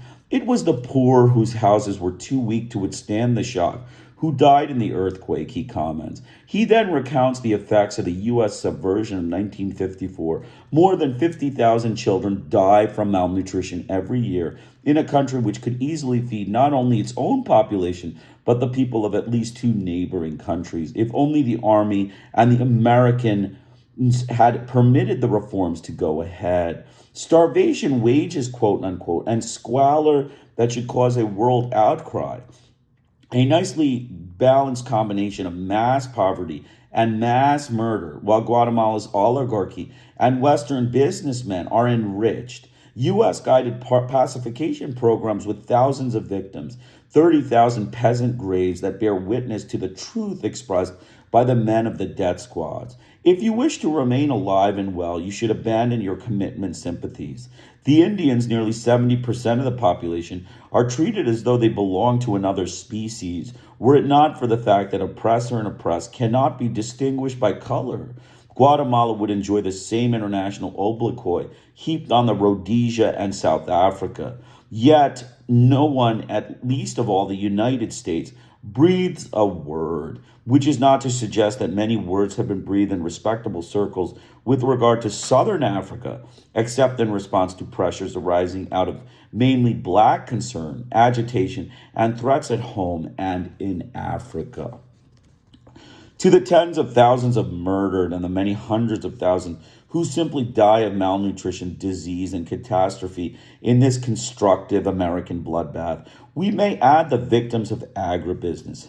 Cotton yields in Guatemala are the highest in the Western Hemisphere, and vast profits are made every year, in part because the level of pesticide spraying is the highest in the world, and little concern is shown for the people who live near the cotton fields. A permanent population of about 370,000 implemented with some 600,000 Indian seasonal workers. The level of DDT in mother's milk in Guatemala is the highest in the Western world, up to 185 times higher than the safe limit, according to one study. Some new pesticides used are 5 times more lethal to humans than DDT. Meat rejected for shipment to the U.S. because of high DDT content is reportedly sold locally to the Caribbean islands. Because the victims of the spraying have little voice in Guatemalan politics, the use of pesticides is rarely discussed in the capital, and so far the issue has not been raised in the campaign for the presidential elections next March. Perhaps another reason for the surprising apathy noted later by the same correspondent. As we write, the massacre continues. On May 29, 1978, Catholic church workers reported 114 peasants killed by the army in an Indian village where Indians attempted to present a petition protesting the takeover of their land by wealthy landowners who have made them squatters. The Indians work in serf-like conditions on huge estates or on tiny patches of land. 80% of their children under 5 suffer from malnutrition, according to government statistics. State Department officials say privately that there are 25 to 30 unexplained political deaths every month, perpetrated by people in the intimidation business who are officially tolerated. Amnesty International investigated the May 29th massacre, reporting that more than 10 weeks later, the wounded were still in army custody. It notes that details of the events of May 29th are confused and cites sources that state that the army ordered evacuation of houses around the temporary garrison of troops that arrived 3 days before the planned demonstration against threatened eviction, warning the occupants of gunfire and that present with the troops were landowners who had been in dispute with the Indians. AI has the names of 51 of the dead. The government reported 35 killed after left-wing agitators incited more than 800 Indians to attack the troops and demand the forcible takeover of private farms. A Guatemalan commission of inquiry, including trade unionists and opposition groups, reported that within hours of the demonstration, the army buried 68 people, including 9 women and 10 children, in a mass grave at Panzos. and that 46 seriously wounded people who died later were buried in a second mass grave, including 10 women and 8 children. AI goes on to report that killings, abductions, and disappearances in this region have increased dramatically during the past 3 years, and that these abuses have coincided with the development of the petroleum and mineral resources of the region. Indians who have refused to evacuate their lands have traditionally been that they have traditionally farmed, now coveted by non-Indian landholders attracted by the rise in property values and increased economic activities, have frequently suffered the extra-legal violence of paramilitary death squads. The May 29th incident was unusual in its nature, its scale, and in that official spokesmen sought to justify the killings. The usual pattern is abduction, torture, and murder of individual leaders, or single important families, or burning of huts and crops, which the Indians attribute to Guatemalan army troops working at the behest of local large landholders. Nicaragua has been another traditional bear trap, quote unquote, for the United States for well over 100 years. In this case, in July 1854, San Juan del Norte, Greytown, was destroyed to avenge an insult to the American minister to Nicaragua. From 1926 to 1933, U.S. Marines fought a counterinsurgency operation that led to the takeover of the Somoza family, which has since ruled Nicaragua as its private fiefdom. But they are not the only beneficiaries of over a century of intervention. A 2-page advertisement in the Wall Street Journal, May 31st, 1977, is headed Nicaragua, an investor's dream come true. The subheadings give the flavor. American Chamber of Commerce invites investment in Nicaragua, a country where foreign capital is nurtured. Yankees feel at home, a good export base, industrial parks, great opportunities, etc.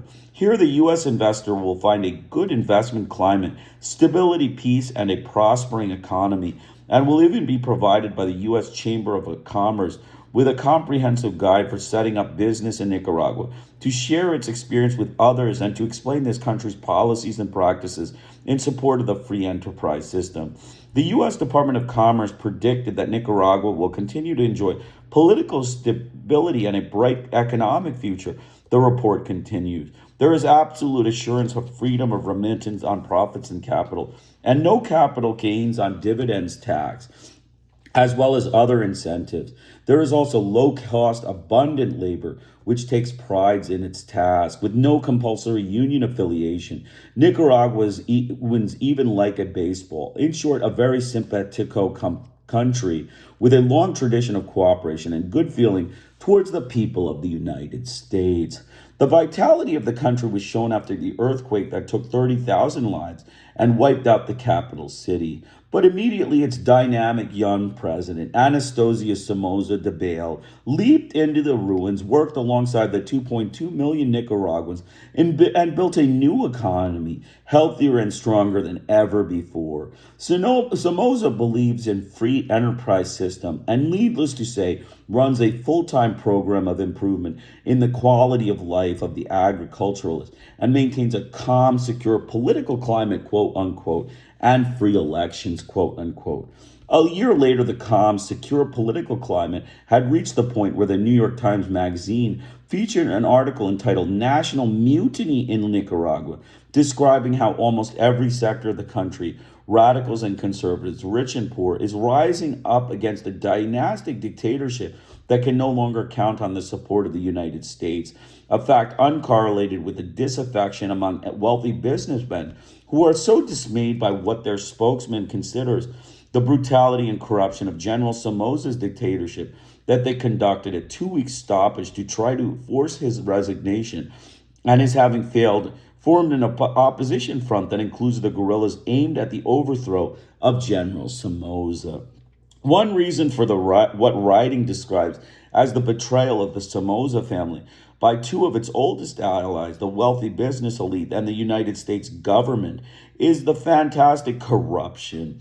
A case in point was the behavior of the dynamic young president who leaped into the ruins, quote unquote, to build a new economy after the Managua earthquake. In fact, relief supplies were stolen by Somoza's cronies and the National Guardsmen who constituted his private army. But while scandalous, the looting of emergency supplies was modest compared to the way the Somoza family and its associates seized Reconstruction and as an opportunity for further enrichment, relocating the new Managua on some land that happened to belong to or was quickly bought up by the Somoza family. Using foreign assistance to develop needed facilities, the family was able to make quite a killing of land prices as land prices skyrocketed. It is the unfair competition, quote unquote, by these masters of corruption that had most upset Nicaragua's private sector, writing reports. For a long time, the Somozas have allowed their own and affiliated companies to import foreign goods duty-free, enabling them to underprice their business competition, obliged to pay import taxes. As for the happy peasants and workers of the Wall Street Journal advertisement, writing writes that economic injustice seems institutionalized, with a per capita income of $130 a year in the countryside. Malnutrition was endemic throughout the country. Infant mortality was high, and half of the adults were illiterate. John Huey, writing in the Wall Street Journal, says that a recent walk through a barrio in the colonial city of Leon, before it erupted into a full-scale guerrilla war, reveals a degree of poverty and desperation that is startling, even by Latin American standards. But the violence of 1978, the poor were not standing alone against Somoza, as National Guardsmen clubbed middle-class women in the streets during the recent nationalist strike, and guerrillas swooped down from the mountains to attack the Guardsmen. It is the all-out entry of the country's elite, private business leadership, largely educated at prestigious United States University, into the struggle to depose him that is most troubling to General Somoza and to the U.S. elite that put him into power and has always supported him through these decades of atrocity and corruption. The archetypical banana republic dictatorship, Huey writes, is likely to succumb to the capitalists fed up with the corruption and abuse of power rather than the communists, quote unquote, whom the regime blames for its troubles. True, Somoza still has plenty of muscle. He is supported by the extremely loyal National Guard, the sole army or police force, which still is trained by the U.S. in the Panama Canal Zone. And as probably Central America's wealthiest man, he might be able to make good his boast that if I give away my title and gave away my political connections, I'd still be the strongest man in the country.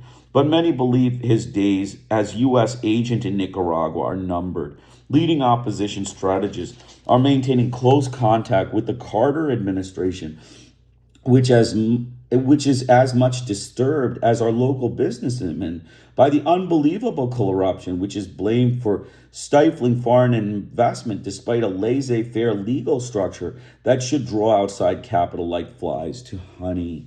Another pillar of support for Somoza, the Roman Catholic Church, has also begun pressuring the regime in earnest. Huey adds the reason in this case includes charges of murder and torture of priests and peasants believed to be collaborators of the guerrillas, charges that the priests who live with the peasants know to be true and know to extend far beyond quote unquote collaborators.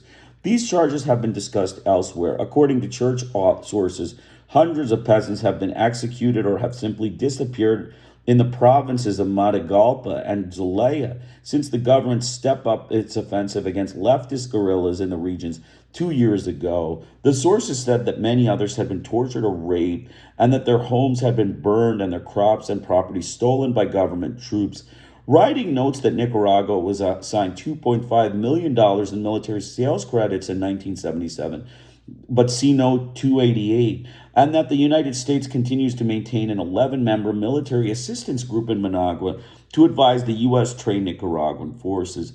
Church sources also report mass executions and bombing of hamlets by National Guard aircraft, a reign of terror in the region, in a message read from many pulpits throughout the country, though excluded from the censored local press. The same sources report that helicopters bringing bodies after mass killings for burial in mass graves, after which the hands of the victims is divided up among police judges, and also the widespread torture. Because of the repression, many cottages and hamlets in the area are now empty, their occupants having been fled or have been killed. So I'm just going to make a quick comment. So you can see it's the standard thing.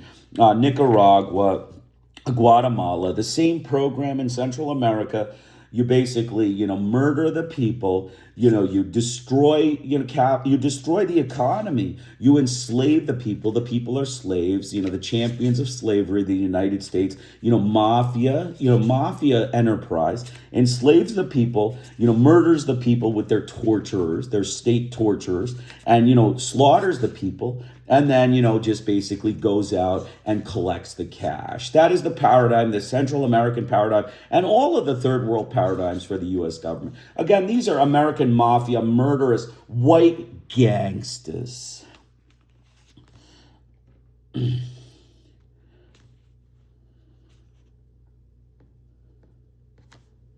So, more detailed discussion of these atrocities appear elsewhere.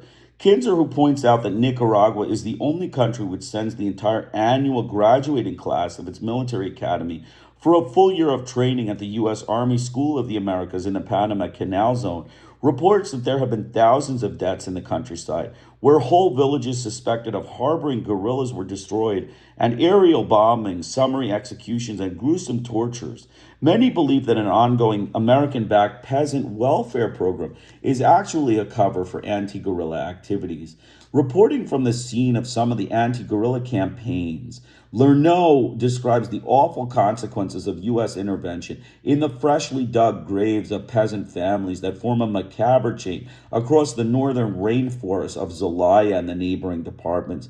There is hardly a family in this terror-stricken region that has not suffered from a brutal campaign supported by the U.S. government to destroy a band of left-wing guerrillas estimated at about 50 in number. The guerrillas, largely middle and upper class in origin, have never enjoyed a significant peasant support, she writes. Though the Nicaraguan military has wiped out whole districts on the convenient pretext of guerrilla collaboration, many of the massacres are the result of the National Guard's greed for the spoils of war, including land, cattle, and women, extending the gradual dispossession of peasants by wealthy ranchers and others. The pastoral letter that described the peasant massacre also spoke of the increasing concentration of land and women at the expense of humble peasants who have been dispossessed of their fields.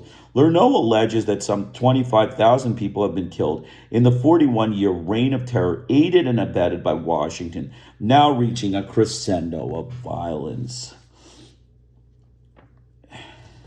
Catholic priests speak of tremendous cynicism in State Department rebuttals of criticism of the Somoza regime. Lernoul's own on-the-spot investigations reveal that U.S. military and economic programs are hardly more than a device for killing peasants, destroying community structures, providing data banks on the local population for the National Guard, establishing schools run by the military informers, and so on.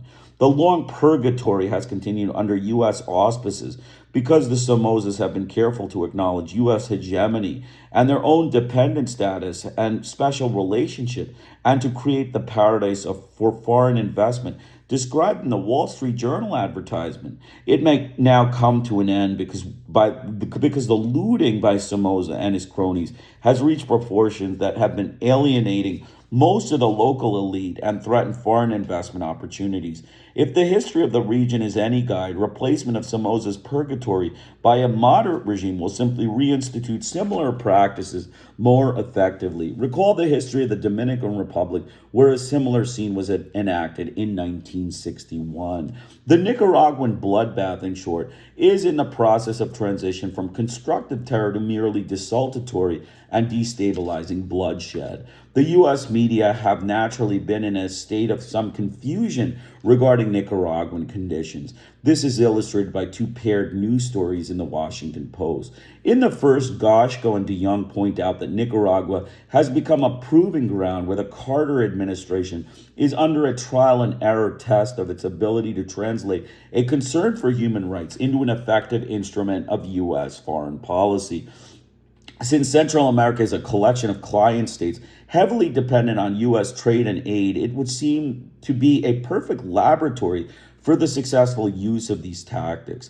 But as Washington has been finding out, what looks logical when spelled out in a position paper isn't really that easy in practice. That was vividly underscored last month by a pair of State Department decisions involving Nicaragua, decisions too so outwardly confusing and contradictory that they seem to border on the bizarre. First, the administration decided to move ahead with approval of a military assistance agreement whose practical effects would be to strengthen the forces holding the reins of dictatorship in Nicaragua. Then it turned around to and withheld a sizable chunk of non-military aid whose purpose was to help ease the poverty in Nicaragua. In this instance, even the most astute State Department watchers were left bewildered about what had happened. They proceeded with an elaborate analysis of bureaucracy, inefficiency, etc., in an effort to unravel this grave mystery. The mystery and bewilderment rest on the assumption that the U.S. aid program is intended to serve a humanitarian function in the world of sub-fascism, a fallacy obvious enough to the illiterate and uneducated Nicaraguan peasants, as we discovered in DeYoung's accompanying story, Dateline Chindanega, Nicaragua. DeYoung describes a group of families who live in huts made literally of rubbish in an empty railroad yard. Atop a heap of old paper bags and plastic, a pregnant woman lay quietly moaning with pain from an evil-looking abscess on her leg, while a small mud-covered child sat in the dirt beside her, its head shiny with bald patches caused by malnutrition, disease, etc. These peasants had been evicted along with dozens of other families by the Nicaraguan National Guard from the seaside village 50 miles away. The peasants and their sympathizers here and abroad have protested their treatment to the Nicaraguan government and to U.S. officials who have expressed an interest in quote-unquote human rights. They expect little assistance from either. The peasants believe curiously that it is the United States, through its economic and military assistance, that provides the moral force that backs oppression here, that backs oppression here. They blame their eviction on the desire of Nicaragua's large landholders to acquire still more acreage on which to grow the high-priced long fiber cotton that is the country's chief export crop, a process described above in neighboring Guatemala. The soldiers, the peasants report, came to their village unannounced, loaded them on trucks, and dumped them in the rail yard where they are now live. The only assistance provided by the government is the menacing nighttime presence of armed National Guard troops who occasionally prowl the outskirts of the encampment. They are totally without income, except for the lucky few who can obtain occasional employment at $1.70 a day, picking and cleaning cotton in the surrounding plantations, exhibiting no doubt that pride in their task referred to in the Wall Street Journal advertisement. Local and international human rights groups charge that these families are among thousands of peasants who have been uprooted from their homes by the National Guard on orders from the handful of wealthy families who own more than 50% of the country's cultivated land. Juan Molina, an opposition member of the Nicaraguan House of Deputies, said in an interview that the peasants would prefer nonviolent measures, but by such a system they can't fight when the United States gives Somoza the weapons and aid. DeYoung adds that the U.S. donated weapons were used last week to put down a brief revolt led by leftist guerrillas in which 35 persons were killed, noting that the one thing all Nicaraguans pro and anti-Somoza have in common is a healthy respect for power and influence of the United States. Molina says that I know that Carter has good intentions, but above all, he's a North American politician. We are a small country, and talking against the dictator suits U.S. purposes right now, but it means nothing here. As for the peasants, they increasingly talk of confrontation. So far, the peasants' campaign has not moved much beyond nighttime meetings at which they quietly strum guitars and sing songs they have written to the beat of protest. The song, like those of hundreds such struggles that have come and gone in Latin America, speak of unity, of throwing off the landlords, and of an end to suffering.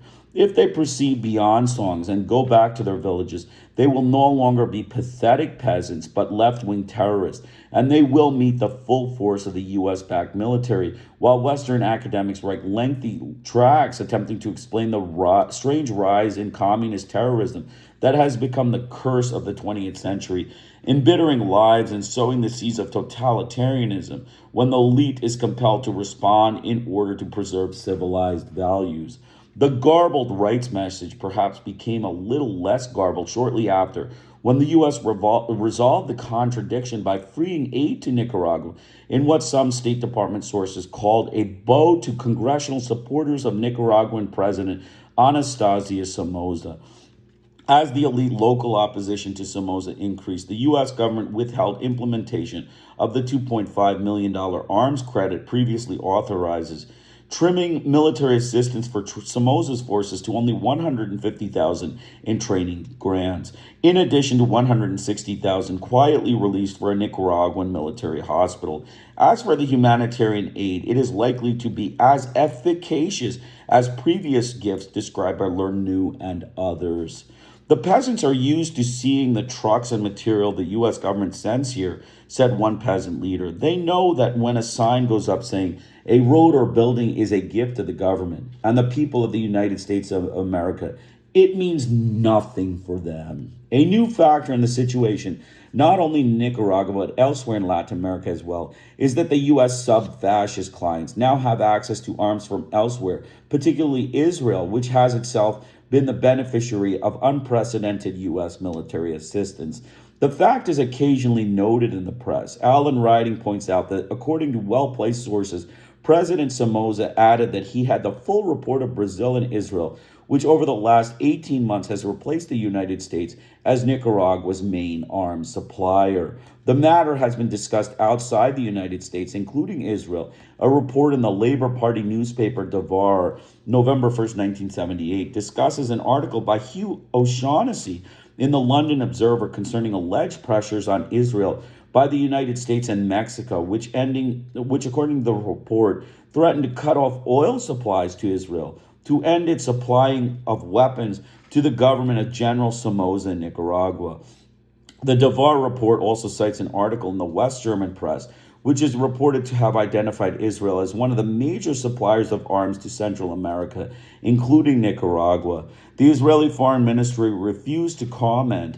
According to Devar, the issue of Israeli involvement with Latin American dictatorship received some attention in Israel after 3 Israeli generals visited Chile and Argentina. See Marcel Zohar Haaretz, August 10, 1978, a report from Buenos Aires on the meetings of Israeli generals with members of the military junta discussing also Israeli arms sale to Argentina, alleged to be significant. Columnist Smith Hemstone offers a sympathetic account of Israel's policy of arming Somoza to repress and slaughter the population of Nicaragua in the Washington Post Sunday supplement. In the same journal, Hemstone has been irate over the alleged failure of Western opinion to express concern over the fate of victims of Cambodian atrocities, a standard pretense, as we shall see, and has expounded on the moral imperative of hearing witness in the case of communist atrocities. On August 22, 1978, Sandinista guerrillas captured the National Palace in the capital city of Managua. A national strike by businessmen began immediately after. In mid-September, the guerrillas seized major cities throughout the country in which what the dictator called a replay of the Tet Offensive of 1968. His response was not unlike that of U.S. forces that occupied South Vietnam. City after city was destroyed in order to save it. Thousands were killed in what the Wall Street Journal correspondent described as a bloody war between lightly armed teenagers and National Guardsmen. Many were simply executed in towns that were retaken, reduced to rubble by the armaments so generously supplied by the U.S. government and now by its allies. In an interview with the leader of the guerrilla group that captured the National Palace, Tad Soles learned that the factor that immediately precipitated the action was President Carter's letter to Somoza, praising him while our people were being massacred by the dictatorship, Commander Zero. To the guerrilla, the letters, to the guerrillas, the letter meant support for Somoza. And we were determined to show Jimmy Carter that Nicaraguans are ready to fight Somoza, the cancer of our country. A second factor may have been the earlier administration decision to release aid funds to Nicaragua despite the Somoza repression, which has already hurt the American image in liberal circles in Latin America, to say nothing of the effect on leftist groups in the region. The guerrilla action was timed to coincide with the session of the Nicaraguan Congress to approve a loan from the United States. Jimmy Carter is a man who is loyal to his friends. Only a few weeks after his letter to Somoza, President Carter telephoned the royal palace in Iran to express support for Shah Mohammad Reza Pahlavi, who faced the worst crisis of his 37-year reign. This time, Carter's communication followed the machine gunning of demonstrators by the Shah's military forces, armed and trained in the United States, which took thousands of lives, according to dissidents. To make sure that the message was clear, the world's leading exponent of human rights emphasized it several times. For example, in a statement to the Shah's son in Washington on October 31st. Our friendship and our alliance with Iran is one of our important bases on which our entire foreign policy depends. Carter told the young prince, who is undergoing training in the U.S. Air Force Academy. We're thankful for this move toward democracy, Carter added, referring to the Shah's liberalization policies. We know it is opposed by some who don't like democratic principles, but his progressive administration is very valuable, I think, to the entire Western world. It soon became clear that even in the United States, that those who allegedly oppose democratic principles and the Shah's progressive administration included virtually the entire population, no longer able to tolerate his U.S.-backed corruption and oppression. Exactly as in the case of Nicaragua, so in the case of Iran, Carter's explicit rejection of any concern for democracy and human rights helped to trigger the explosion. Just as the United States began to search for some alternative to Somoza, when the scale of internal opposition, crucially including business elements, reached such a level that he lost his usefulness, so also in Iran, the United States finally backed off from the Shah and began to seek other means to ensure that the country can play its intended role in the U.S.-dominated global system. Events in both Iran and Nicaragua in the fall of 1978 illustrate once again the consistent lesson of history. The United States will give massive support to the regimes of torturers and gangsters that it imposes by force and subversion, as long as they are successful in maintaining the kind of stability that suits U.S. interests in the manner that we have discussed. But when popular resistance threatens this stability, the U.S. government, never ceasing to proclaim its advocacy of democracy and human rights and economic change that are perceived as harmful to the interests of those who dominate U.S. society, however beneficial they might be for the victims of U.S. power. In Nicaragua, the September bloodbath indicated to Washington that its longstanding support for the Somoza dictatorship was no longer contributing to stability. It therefore offered to mediate between Somoza and the broad-based opposition, but these efforts met with little immediate success. Alan Riding wrote from Managua that 10 weeks after the September slaughter, hope has given way to disappointment and anger, as moderate and leftist opposition leaders are distressed by their growing conviction that Washington believes that the country's deep crisis can be resolved by placing the Somoza dictatorship with an equally conservative, though less brutal, successor. They are, in short, learning the lessons of history. The moderate and left opposition, Riding continues, think Washington, fearing another Cuba, is searching for stability rather than for social and economic change or even human rights, repeating that, as they see it, American policy during its occupation of Nicaragua between 1912 and 1933 and its subsequent support for the Somoza family. Were the U.S. system of brainwashing under freedom not so effective, Riding might have perceived and gone on to explain that there have been and remain very powerful reasons rooted in the U.S. socioeconomic system, for the long-term consistency of U.S. policy, and the concern of the United States for the very specific form of quote-unquote stability on which we have commented repeatedly, not only in the case of Central America, but wherever U.S. influence reaches. Nicaraguans are aware that the U.S. proposal skims over social problems and ignores the guerrillas, and they are also no doubt aware of the reasons which are inexpressible within the U.S. doctrinal system. They further note that the Carter administration was silent when the National Guard killed 3,000 people in crushing the September insurrection, but moved quickly to mediate when it recognized the popularity of the Sandinista guerrillas. And we strongly suspect that the tens of thousands of Nicaraguans who are fighting for a new society as well as a new government do not consider the behavior of the Carter administration to be an odd and inexplicable deviation from traditional U.S. benevolence, quote unquote, but rather have a much better understanding of the forces working to block their efforts than do those in the U.S. media, who occasionally report their disillusionment with U.S. tactics. As the dust was settling in Nicaragua and people were turning to the ruins of their homes to bury their dead, thoughtful commentators in the United States attempted to assess what had taken place. John Goshko of the Washington Post explained that the hope that Nicaragua could be moved gradually and peacefully toward democracy and dashed August 22nd, when a guerrilla group drastically attacked the national palace in Managua and touched off the unrest that escalated into civil war. This episode reveals the limits of U.S. power and the quandaries that face a government that is deeply committed to the pursuit of human rights.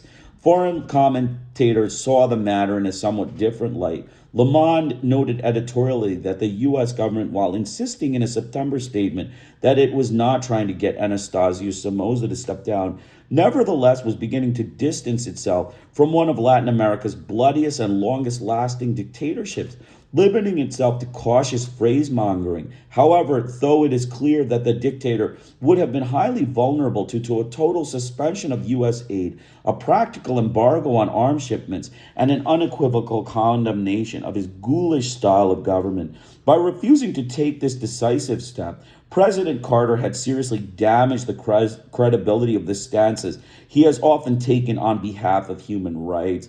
The new inflection in U.S. policy is undoubtedly a reaction to the news coming out of Managua of savage and mindless atrocities committed by the Nicaraguan National Guard in many parts of the country, while the United States did nothing whatsoever to stop the slaughter when there was still time. The United States' responsibility in this shocking business is all the greater since it created the situation in the first place. Changing it would in no way be interference in the internal affairs of a state like any other, but at most it would right a grave historic wrong the people of Nicaragua have paid for too dearly and which have profited a good many American firms far too handsomely. Washington observers, however, prefer to lament the limits of U.S. power, which are selectively discovered when there is a problem of impending a massacre by U.S. armed forces of a friendly dictator, though the quandary in Washington is real enough now that the business community is unified against Somoza. The Manchester Guardian, meanwhile, commiserated with President Carter because the organization of American state, which looks increasingly like a military or dictator's club, with the United States feebly protesting against tyranny from the minority position, he refused to investigate the well-documented atrocities committed by the National Guard in Nicaragua, probably a matter of grief to President Carter, with his well-known commitment to human rights. Nothing further is said about why the AOAS looks increasingly like a military dictator's club, or how this relates to U.S. policy over many years. The Carter administration would have liked Somoza to resign and be replaced by moderates, but it did not openly call for his resignation or entirely withdraw support from him. This vacillation set the stage for Somoza's forceful suppression of virtually unified Nicaraguan population and the death of thousands in September 1978. Again, compliments of the U.S. trained and armed National Guard. The U.S. supplied helicopters and gunships and other sophisticated weaponry. Somoza demonstrated that U.S. counterinsurgency techniques may now permit pacifications by proxy of unified hostile population. Once again, we have an impressive demonstration of Washington's devotion to human rights. In this case, we see sub-fascism in the last stages of decay, with mindless brutality and uncontrollable greed that bring even the vast bulk of the local business elite into alliance with the left, while the liberal Carter is still unable to dissociate himself from the torture regime. The story is much the same elsewhere, for example, in Bolivia, where a coup that overturned the first election in 12 years, followed by the reported arrest of at least 100 labor and student leaders and human rights activists, inspired the State Department to comment that it would withhold judgment about the future of U.S. relations with Bolivia pending clarification of the new government's intentions. Or in El Salvador, where a priest is quoted as saying that the peasants lived like serfs in Europe 400 years ago, if they are lucky enough to survive at all. A report 3 years later describes the familiar pattern. Hopes of peaceful democratic change were dashed in elections in 1972 and again in February 1977, when the military government resorted to fraud to block moderately reformist opposition candidates for the presidency. In apparent response, 3 Marxist guerrilla organizations have emerged since 1975, have been responsible for large numbers of killings, bombings, and kidnappings, so that many wealthy businessmen and farmers in El Salvador are living in fear.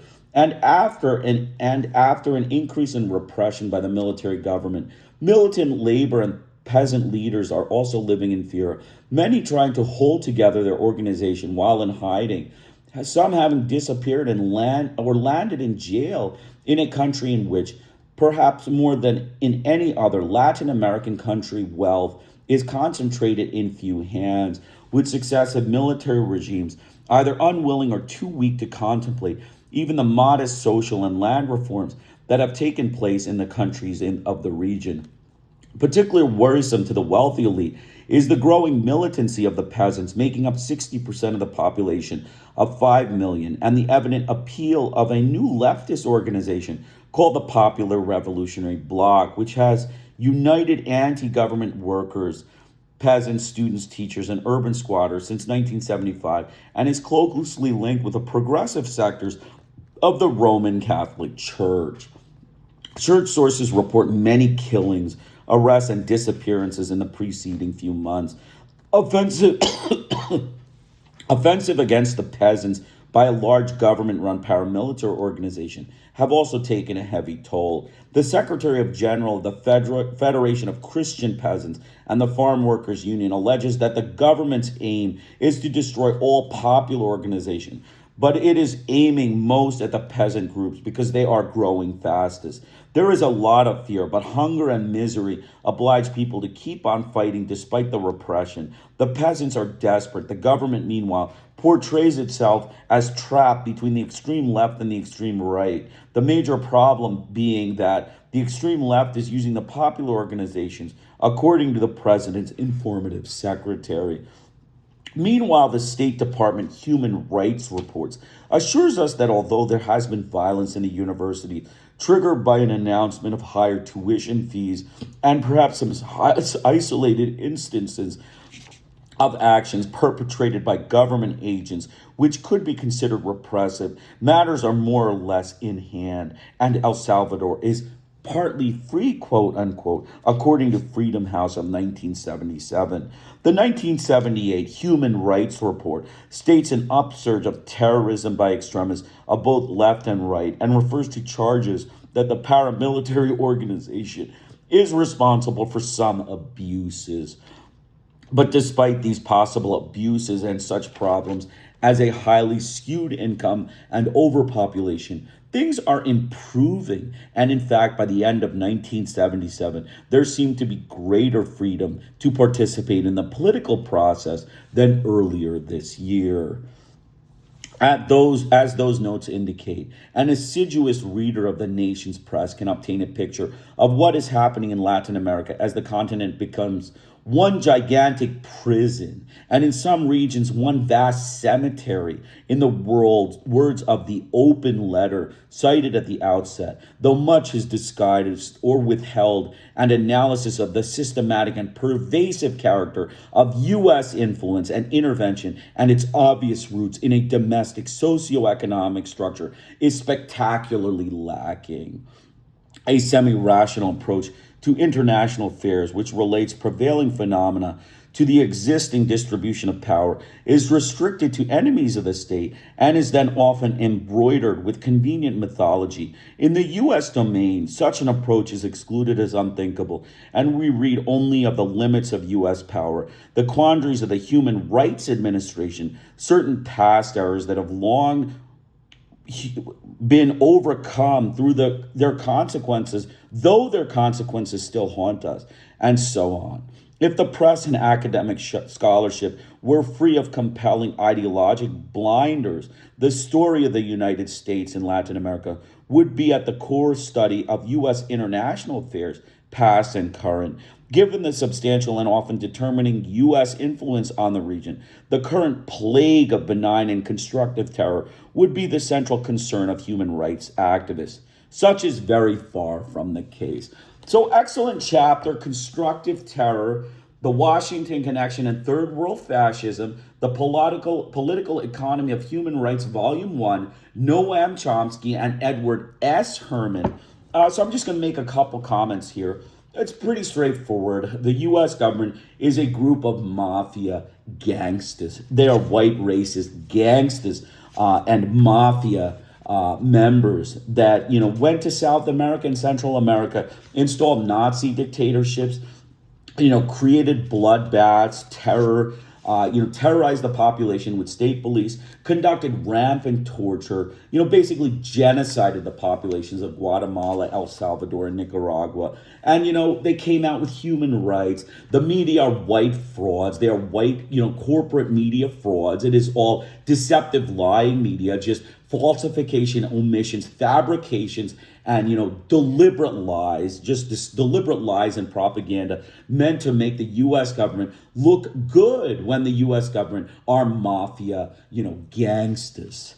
And then you can add to that the white capitalist frauds of the business that enslave the population, and the U.S. government's guns, make the people, die. They shoot the people and say that you have no right to complain. You got to keep working 15, 16 hours a day and bring the money in. And if you complain at all, you get a bullet in your head. The gun violent American mafia gangsters. So, in summary, the American mafia murderous white gangsters of the U.S. government conducted this campaign in Central and South America. And so we have completed that chapter. Tomorrow, one more chapter on bloodbaths, constructive, nefarious, and mythical. And it's basically Indochina. Please join us for that.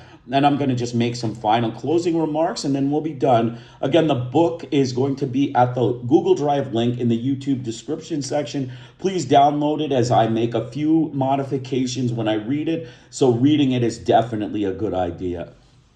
We discussed Noam Chomsky's book, where the 1978-1979 capitalist allies of the United States, frauds of the American corporations, turned against the Nicaraguan dictator Somoza because of his power madness and corruption and joined the FSLN rebellion.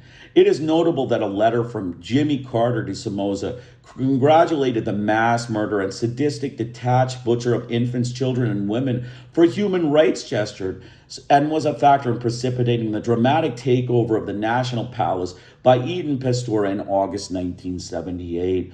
Carter supported the genocidal butcher of third world peoples to the very end of his bloody rule, with Israel then taking over mass murder at the end, surely with U.S. tacit approval despite official denials when direct U.S. intervention was blocked by Congress's human rights legislation. But Congress wasted no time in ensuring that Somoza be maintained and conferred with Carter in this goal. When the hope was lost that Somoza would remain, the U.S. attempted to ensure the National Guard murders would remain intact and the sandinistas of the FSLN would be excluded from the government, a solution we called somocismo without Somoza. Note Somoza's human rights contribution of the murder of 40 to 50,000 people in society being reduced to ruins, devastated by residential bombings, slavery, and total bankruptcy. With the failure of the U.S. attempt to maintain the terrorist regime of Somoza in power, the U.S. government, along with its white fraud, mass media, and academia, became passionately concerned over repression and democracy in Nicaragua. We were concerned that Somoza's democracy and slaughter and starvation of third world Hispanics and indigenous Indians be replaced by a similar pattern of murder and starvation. In any other society, Chomsky explained, this sudden conversion with both the government and academic opinion would be dismissed with the contempt it richly merits. Carter then proposed an aid package that largely credits to purchase U.S. goods for the country that had been left in ruins after a century of torture by the U.S. and its clients. Much of the aid was for the white capitalist frauds and their occasional Hispanic mafia men. Conditions were added barring the aid and facilities with Cuban personnel who were involved in literacy and other social programs for the Nicaraguan people. Significant amounts of aid came from American banks, which had been bankrupted. The new government agreed to pay the debt accumulated by Somoza, who robbed the country's treasury and fled to the United States with its remaining assets. Then Reagan came in and murdered the Nicaraguans through the Contras. Both mafia gangsters of the United States routinely dismembered Hispanic babies, gang raped women, did slavery of the populace, and threw nursing infants into the air with machine gun fires. They also burned books and murdered Hispanic scholars, destroying the education for the Hispanic people. Let us turn shortly to Hispaniola. The most serious intervention was by the white pack animals of Woodrow Wilson and Robert Lansing in 1922. The Duvalier dynasty was established in 1957 and remains a U.S. capitalist slave labor state, with the country owned by the racist white capitalist frauds of United States business elite. The country's population either flees abroad or languishes in misery in one of the poorest and most oppressed nations of the world, while the U.S. hails Duvalier as a savior. And Reagan states that Haiti is doing a fantastic job curtailing Cuban adventurism and supporting white racist capitalist oppression. Wilson established a military dictatorship to keep the, quote, nigs and, quote, spigs in check. He reduced the Haitian and Dominican people to abject poverty and virtual slavery and placed the economy under U.S. capitalist control.